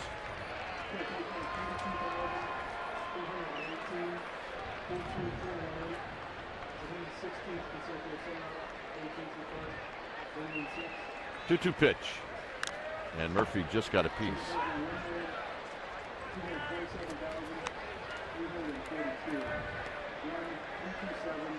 The Dodgers really jumped early on Seattle. Ever since the first inning, they've been leading 6-1. And another 2-2 pitch. And Murphy bounces this one to Terrio, who knocks it down, recovers. And let's check in with Amy G. Amy?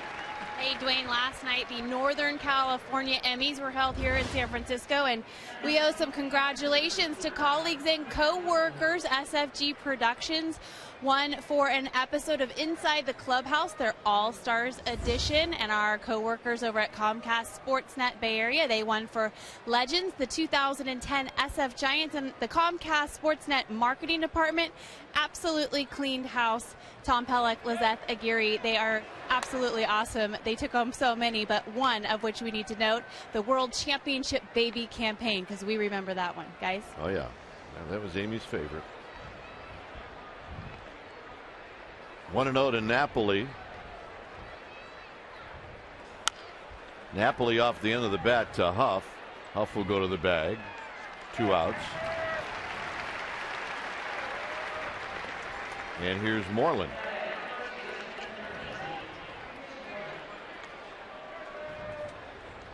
Moreland 1 for 3.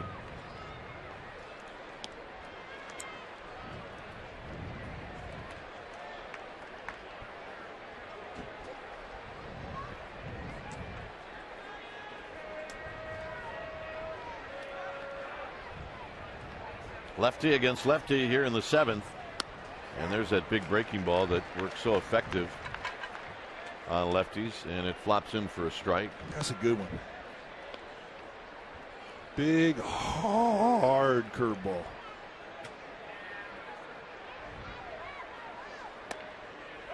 Backs it up. It's 0-2. I think Moreland's a little upset about the location of that last one. I know what he's thinking, too. I'm glad this guy's in the National League.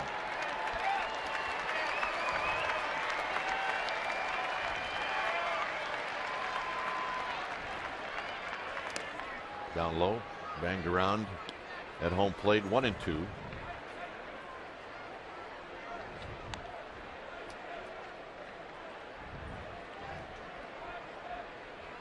Definitely a day where a big hat is completely in style. Yep.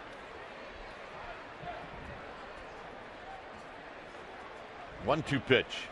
Swing and a miss. He got him with another curveball. Work to do for the Giants. Terrio, Sandoval, Posey.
Toyota game summary brought to you by your local Toyota dealer.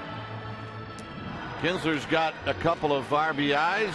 Hamilton's got a couple of RBIs. Aubrey Huff's got the only Giants hit.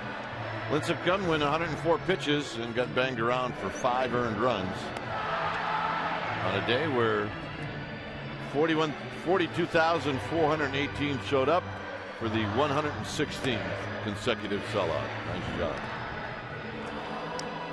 Aerial coverage brought to you today by Hangar One, made here in California, International Aircraft Hangar. And what a day it has been to show off Northern California. The area could not look any more beautiful than it does today. 80-degree day. Very little wind early in the game. One's starting to pick up a bit now. Yesterday we were supposed to have the blimp, but there was too much wind. But today could not have been better.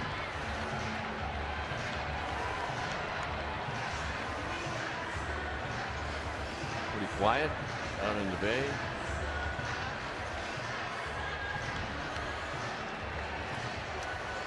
Oh yeah, Gamer Babe from Bedrock. There's Wilman Fred.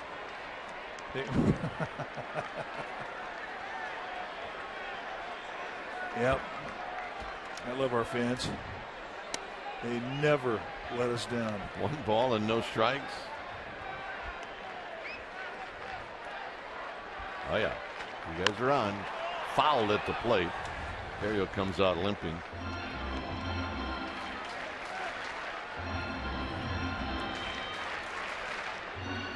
Terrio's bounced out twice. Once,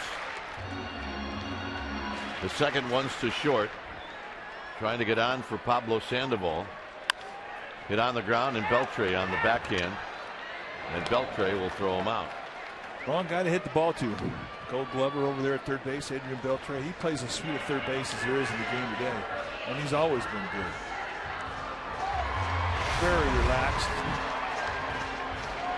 Ball hit low to his backside. Picks it up, checks out. Yep.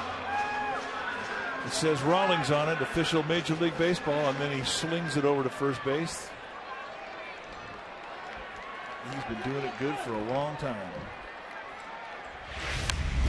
Sandoval digs this one out and fouls it down the right field line.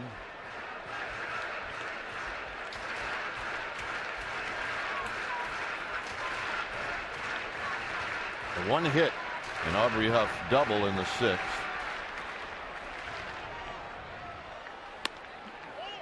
Buster Posey on deck. Day off tomorrow. And the Astros in on Tuesday. Sandoval, look out into the Giants dugout right over the head of a ducking Barry Zito.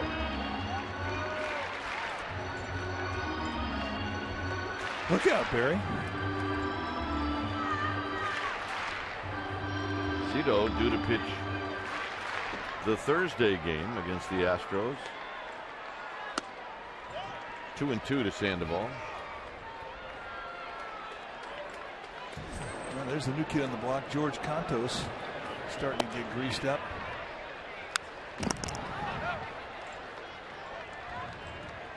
Well, I'm kind of looking forward to watching George pitch.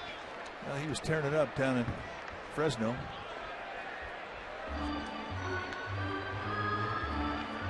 So he is going to get his Giants career started here in the top half of the 8th inning. Sandoval right at Beltre. 2 down.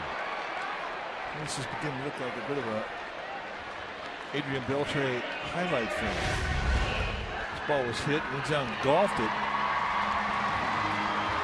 just to the high backhand of Beltre. You don't get a lot of time down there to react. But a good at bat from the right side from Sandoval. You can't help but give a guy some stank eye when he robs you extra bases like that. Yeah. Posey takes low. Buster Posey's 0 for 2.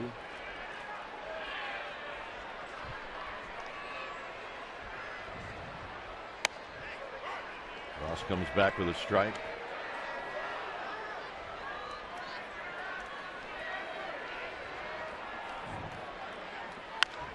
On the ground, foul. Russ keeps pounding that cutter in on the hands of Buster Posey.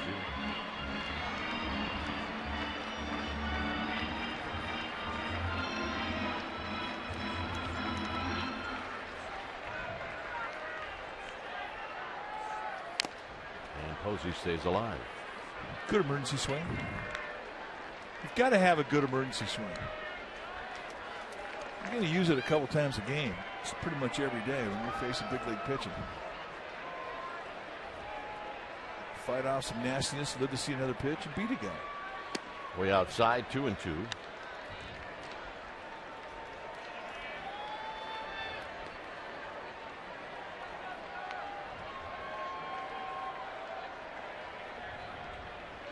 And Posey slowly to third. And that'll end the inning. Beltre involved in all 3 putouts here in the 7th. 8th inning coming up.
First game, June 12th, 1997. Game began at 7:11 Central Daylight Time. That's when the Giants were in Texas at the ballpark of Arlington. The first hitter was Darrell Hamilton. The first hit, Darrell Hamilton. The first home run, Stan Javier. The first winning pitcher, well, Mark Gardner was that man. Rod Beck got the first save. And the first National League designated hitter in that interleague game was Glenn Allen Hill. 5-0 Texas. When it's time for a change, think Speedy Oil Change and Tune-Up. Your oil change tune-up and smog experts. And the Giants debut for George Cantos. Cantos in 24 games at Fresno, 2-0 with a 1.71 ERA. He does have a save, 26 strikeouts in 31 1/3 and 7 walks. 31 base runners in 31 2/3. That's doing it. 6'3", 225-pounder. Terrio, 1 out. All right, Amy G, what's up? Well, guys, after today, the Giants start prepping for Houston to come into town, and the Giants are also prepping for the U.S. Open. A couple of famous golfers will be visiting the park this week, including Rory McIlroy. Will be here Tuesday night for Irish Night. He's going to throw out the ceremonial first pitch, and fans that buy a special ticket will get a bobblehead of Rory. And then on Wednesday night, it's Dustin Johnson. He just won the PGA Tour in Memphis today, so he's hot to trot coming into town. He's going to throw out the ceremonial first pitch on Wednesday, and then TaylorMade is sponsoring that night. You have a chance to try out some of the drivers over in Lefty O'Doul's Plaza. So, Mike, we need you for the broadcast. Don't get lost over there trying out those drivers, okay? Yeah. Hey, I'm going to get lost. There's a driver to be hit. I'm going to hit it. Looking forward to that. Dustin Johnson's going to be hitting some balls from home plate into the cove, and I can't wait to see that. Here's Nelson Cruz, who rips one up the middle for a base hit. So Cruz comes in as a pinch hitter. And that'll bring up Kinsler. Giants got George Contos and in exchange the deal at the end of April, or at the beginning of April, right at the end of spring training, when Chris Stewart was sent over to the Yankees. George Contos out of Lincolnwood, Illinois, went to Northwestern.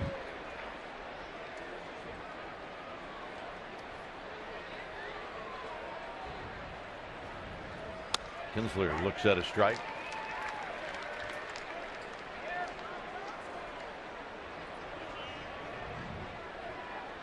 Some Northwestern alums that are around the ballpark, including our very own David Coppett. High fly ball right field for Nate Scherholz.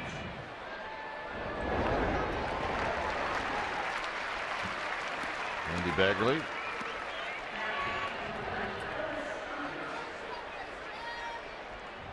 So 2 outs, and the hitter will be Elvis Andrus.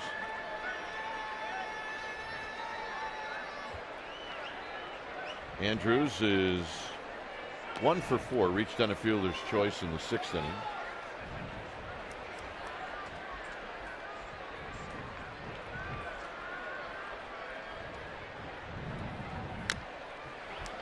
And that's a swing and a miss. No balls and 1 strike.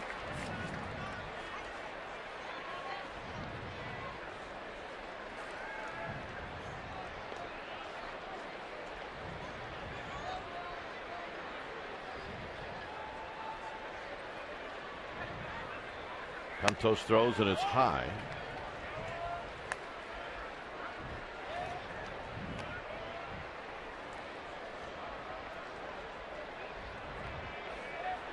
Giants with only 1 hit, the Rangers with 10. Swing and a miss, 1 and 2. It's good curveball. 4 pitches, fastball will go low 90s, curveball, slider, and changeup. Take a look at the breaking ball. Good location with it right in the outside corner. Guys are amped up with adrenaline, making their debut. I mean, he's made a major league debut before the Yankees, but this is his National League debut, his Giants debut. Usually they miss high, but he's not doing that. Got a nice feel of the strike zone. And he got him with another breaking ball, and that'll end the inning. It remains 5-0 Texas.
And Joaquin Arias comes up big, going to a high backhander, squares up, and rifles a seed to first base. That was the final out of that Giants win down in San Diego. And that is our solar company electrifying play of the week. It electrified us, partner. Yes, it did. Sent us home. And we always like that. When it's time for a change, think Speedy. Oil change and tune-up. Your oil change tune-up and smog experts. Mike Adams, the setup man for the Texas Rangers coming into this ball game. You see what he's done in 24 games. 0-2, 3.60 ERA. You might remember Mike Adams as a part of the Padres bullpen. One of the big three when they were so incredible. It was Gregerson, Mike Adams, and Heath Bell. But Adams is a quality arm, and for a relief pitcher, he can give you 4 different looks. He'll go mid-90s with a fastball, curveball, slider, changeup, split. I mean, he invents stuff out there. Here's Pagan. Pagan is 0 for 2 as he is taking all the way, just bluffing a bunt. It's no balls and 1 strike. Of late, they say Adams is throwing more sinkers than four-seam fastballs, like that first pitch he threw Pagan.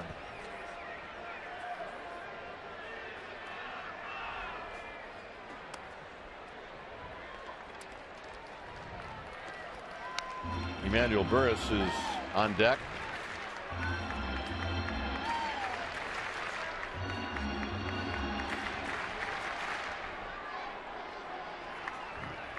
Contos is scheduled to hit, but that will not happen. At the knees, 1-2. Pagan was unhappy with Brian Gorman on a strike 3 call in the 5th inning.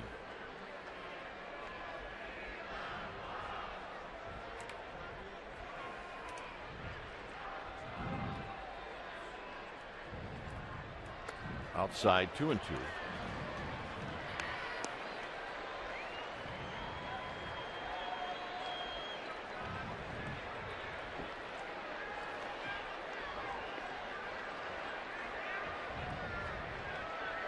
So Pagan trying to reach here in the 8th, get something going for the Giants. And he will reach as he pokes this one into center field, a base hit. Oh, just a nice relaxed swing, control of bat head back up the middle, and that was not a hanger either from Adams. So for the first time in this ballgame, the Giants are going to get their leadoff hitter on. A little backdoor break a ball and just goes out and gets it. Very compact approach. Not a lot of lower body in the swing, but hands stayed back. And now Adams is going to be in the stretch. Swing of the bat. That was Pablo Sandoval's bat. Let's see, there's hits in that bat. A lot of guys want that bat. Here's Burris. Burris on the first pitch cannot hold up, and it's 0-1.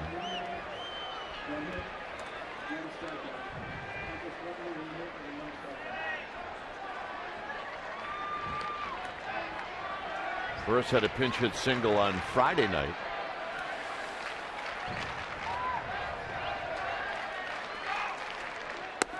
And here it's 0-2.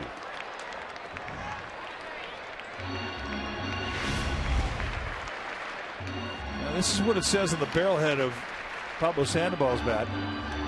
It says Kung Fu Panda. 34 inches long, 32.4 ounces in weight. Pretty standard size.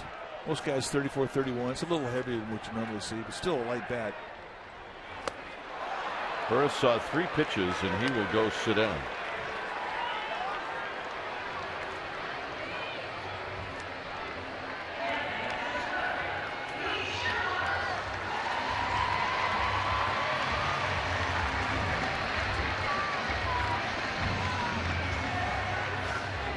Scherholtz is bounced out and struck out.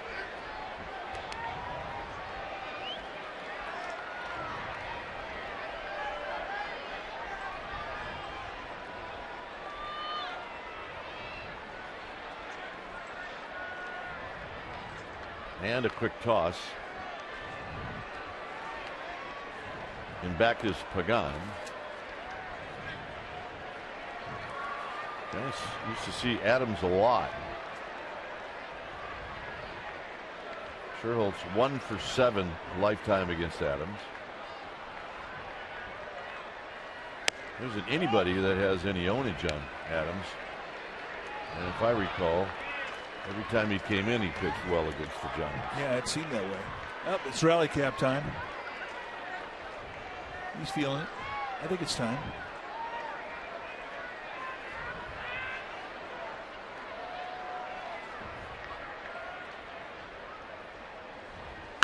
Sherholtz hits it high and foul down the left field line and out of play. We talked about the big three with Gregerson, Adams, and Heath Bell in that Padre bullpen, but I mean, you could go back even farther when they had Adams, Heath Bell, and Trevor Hoffman, which was another nasty threesome to try and deal with late in the ball game. It's a big acquisition when the Rangers got Mike Adams.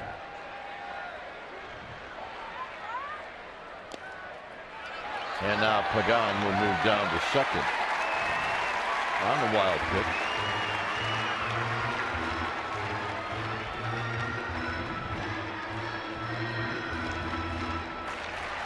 Napoli goes out to have a word.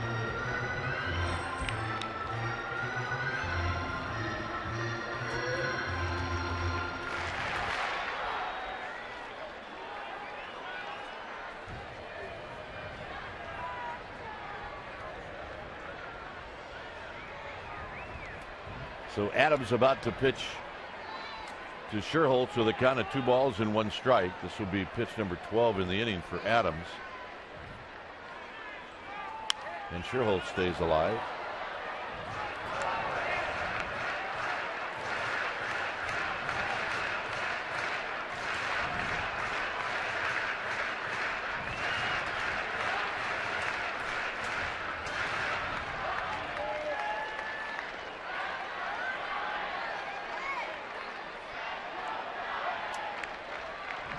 Adams ready.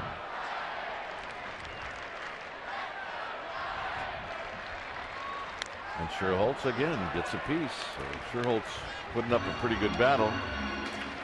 Stay tuned for the post-game wrap. That's going to come up in just a bit. And Mike will also talk about the game with Murph and Mac tomorrow morning on KMBR 680.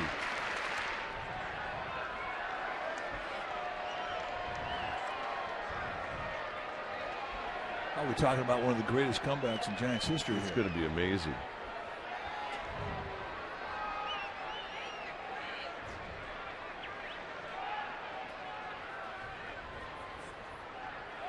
Two-two pitch.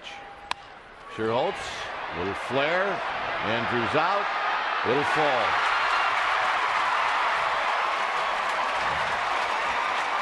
It all started with a blue. Here's Crawford. Crawford looking for his first hit. Set up at the knees on the inside corner. Just a little dead bird floating out there towards short center field. And Anderson's got great range going back of the ball. Cannot get there. That ball was right out there in the Bermuda Triangle. Rocking a hard place if you're Pagan. You really got to hang thinking that ball might get caught. That would have been the play of the 3-game series if Anderson would come up with that one.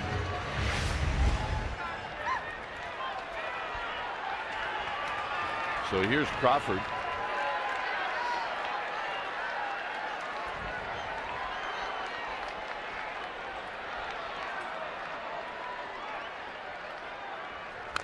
Crawford doesn't waste any time as he rolls it foul.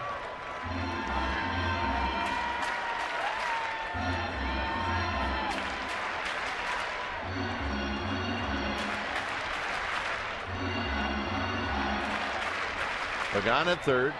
Sherholtz at first.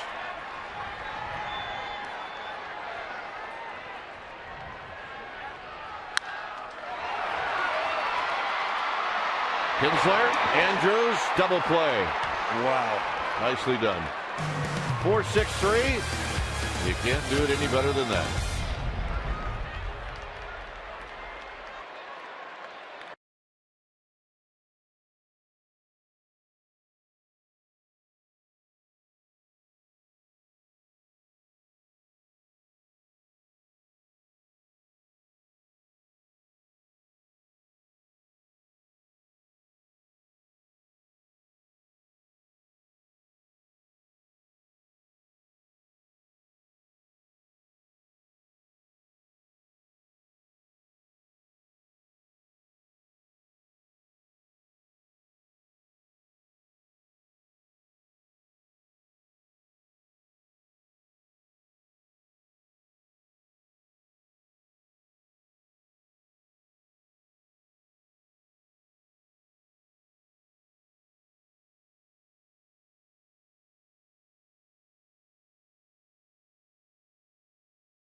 Sports Group.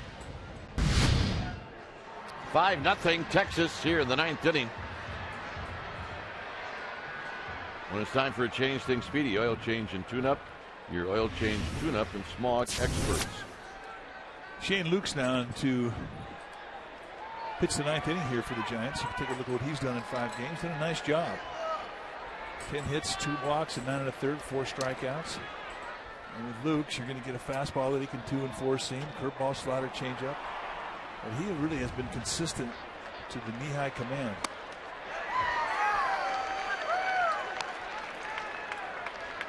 Hamilton hurt the Giants and Lincecum in the 6th inning with a 2-out double that knocked in a pair of runs.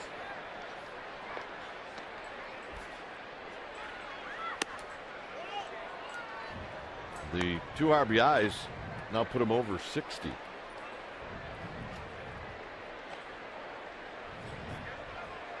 Overshift design. Shallow right field is Terrio. Swing and a miss. 1 and 2. Good changeup. Joe Nathan, former Giant.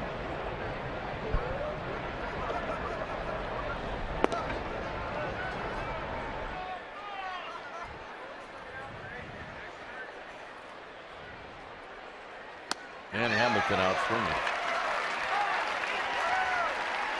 Let's take a look at the play that ended things for the Giants at the bottom of the 8th inning. I mean, this is an unbelievable little turn of 2. Backhanded little glove flip over to Andrews from Kinsler. And bang, bang, bang. They turn the 4-6-3 in a very spectacular way. Now, this is a nice pick right here. And you're thinking, okay, how's he going to get it over to Andrews? Well, how about just a little flip? Perfect feed right into the momentum of the shortstop, Andrews, who throws out Crawford at the back end. Here's Beltre, who breaks his bat and pops it to Huff.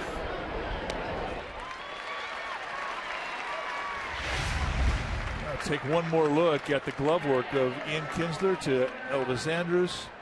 Little toe tap on the bag and rifles one over to Moreland to complete it.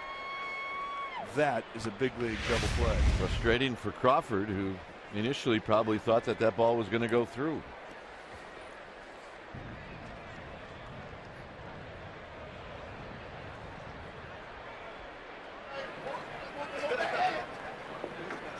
So here's Murphy. Murphy looks at a strike.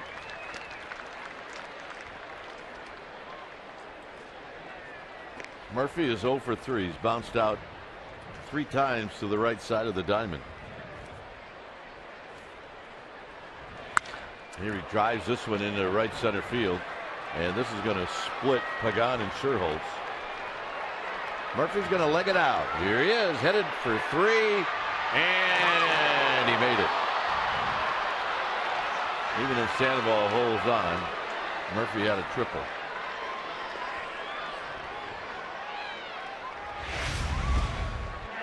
Let's take a look at the pitch from Luke's. Like a changeup down at the knees out of the plate.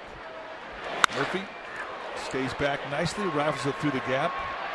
You know, when they built that new ballpark in Milwaukee, one of the things they wanted to design was corners so they could get triples. And I don't know if that was the intent that the Giants had when they built this, to have a triples alley, but it's one of the most exciting plays in baseball. And this ballpark doesn't give up a lot of home runs, but a triple is definitely part of something you'll see in every series. Yep. And that was an easy one for the speedy Murphy. Here's Napoli. Napoli takes a pitch just off the plate.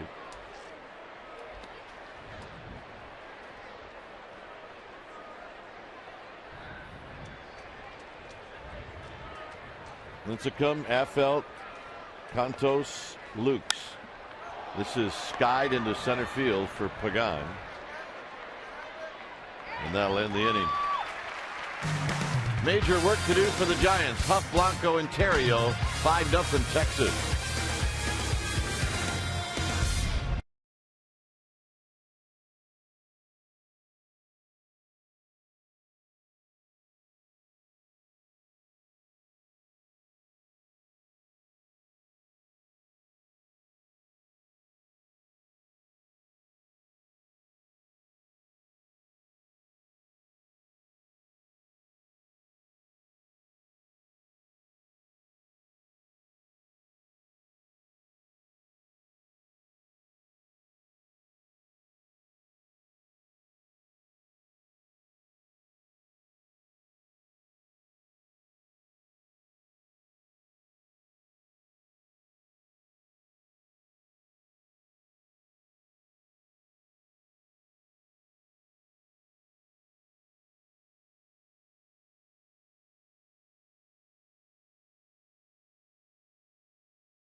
It'll be Tuesday, Bud Norris, Madison Bumgarner.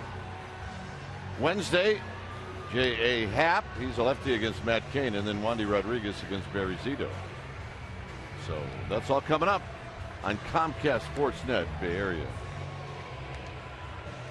5-0. We're in the bottom of the 9th inning now as we have a new pitcher when it's time for a change. Think Speedy Oil Change and Tune-Up, your oil change, tune-up, and smog experts. Joe Nathan, that's right, came in and broke into the big leagues with the Giants back in 1999. He's going to be the guy coming into this one to try and close it out. He's got 12 saves on the year. This is not a save opportunity, but look at the 28 strikeouts against 2 walks. And for Nathan, a mid-90s fastball, curveball, slider combination, just a great strike thrower. 6'4", 227-pounder. In his 12th year at the big league level, Joe now 37 years old. 273 lifetime saves. And he throws a strike to Huff.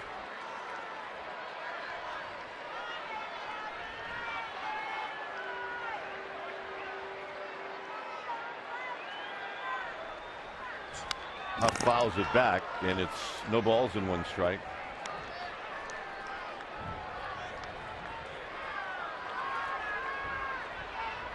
Huff picked up the Giants' first hit in the 6th inning when he doubled down the left field line.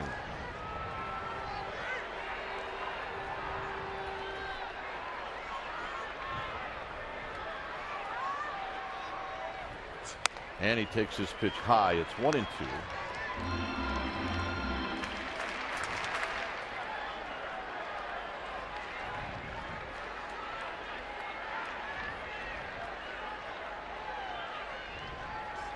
Huff hits it on the ground. Kinsler on the backhand, and he will throw at Aubrey Huff. 1 out.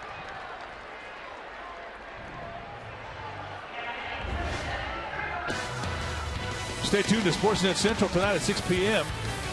We'll talk about this reaction of this game. U.S. Open golf is next week, and all the hoopla starts up, plus Escape from Alcatraz. We'll tell you what that's all about, that and more tonight at the AT&T U-verse Sportsnet Central, 6 p.m. right here in Comcast Sportsnet Bay Area.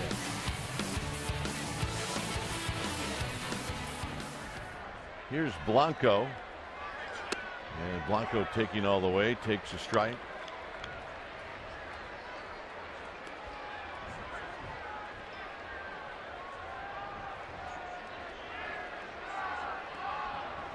On deck is Terrio. This is the 9th. And Blanco bluffs the bunt again. And now he's behind 0-2.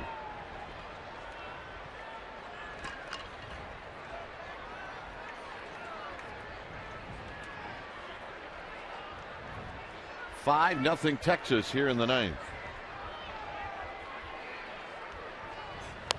And Blanco is out swinging. 2 down. Good curve in the 9th. Joe Nathan was a shortstop. And when they first approached him with the idea about being a pitcher, he was not on board. Went home. Good 12-6 break, perfectly located outside part of the plate. Then he thought it over, came back, says, okay, I'm in. And he went right through the minor leagues to the big leagues. And he's had a really nice career, despite some serious injuries. Just got rebuilt. Tommy John here last year. Terrio fouls this one off of Napoli, and it's 0-1.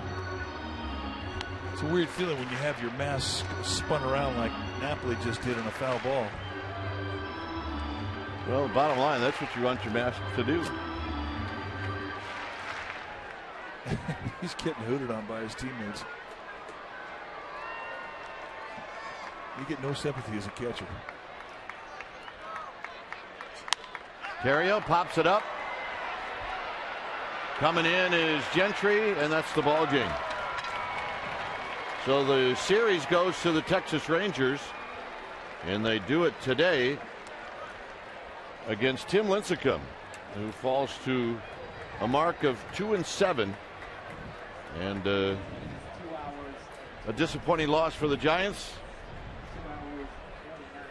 And their record now ends up 34-27. Well, it's sort of back to the drawing board for Tim Lincecum. I mean, he had been going pretty strong here coming out of his last outing with the Padres, but today It wasn't a day where he had a feel of the strike zone with the fastball, and as the game wore on, he lost some velocity. So it's back to the drawing board. All right, final score: Rangers 5, Giants nothing.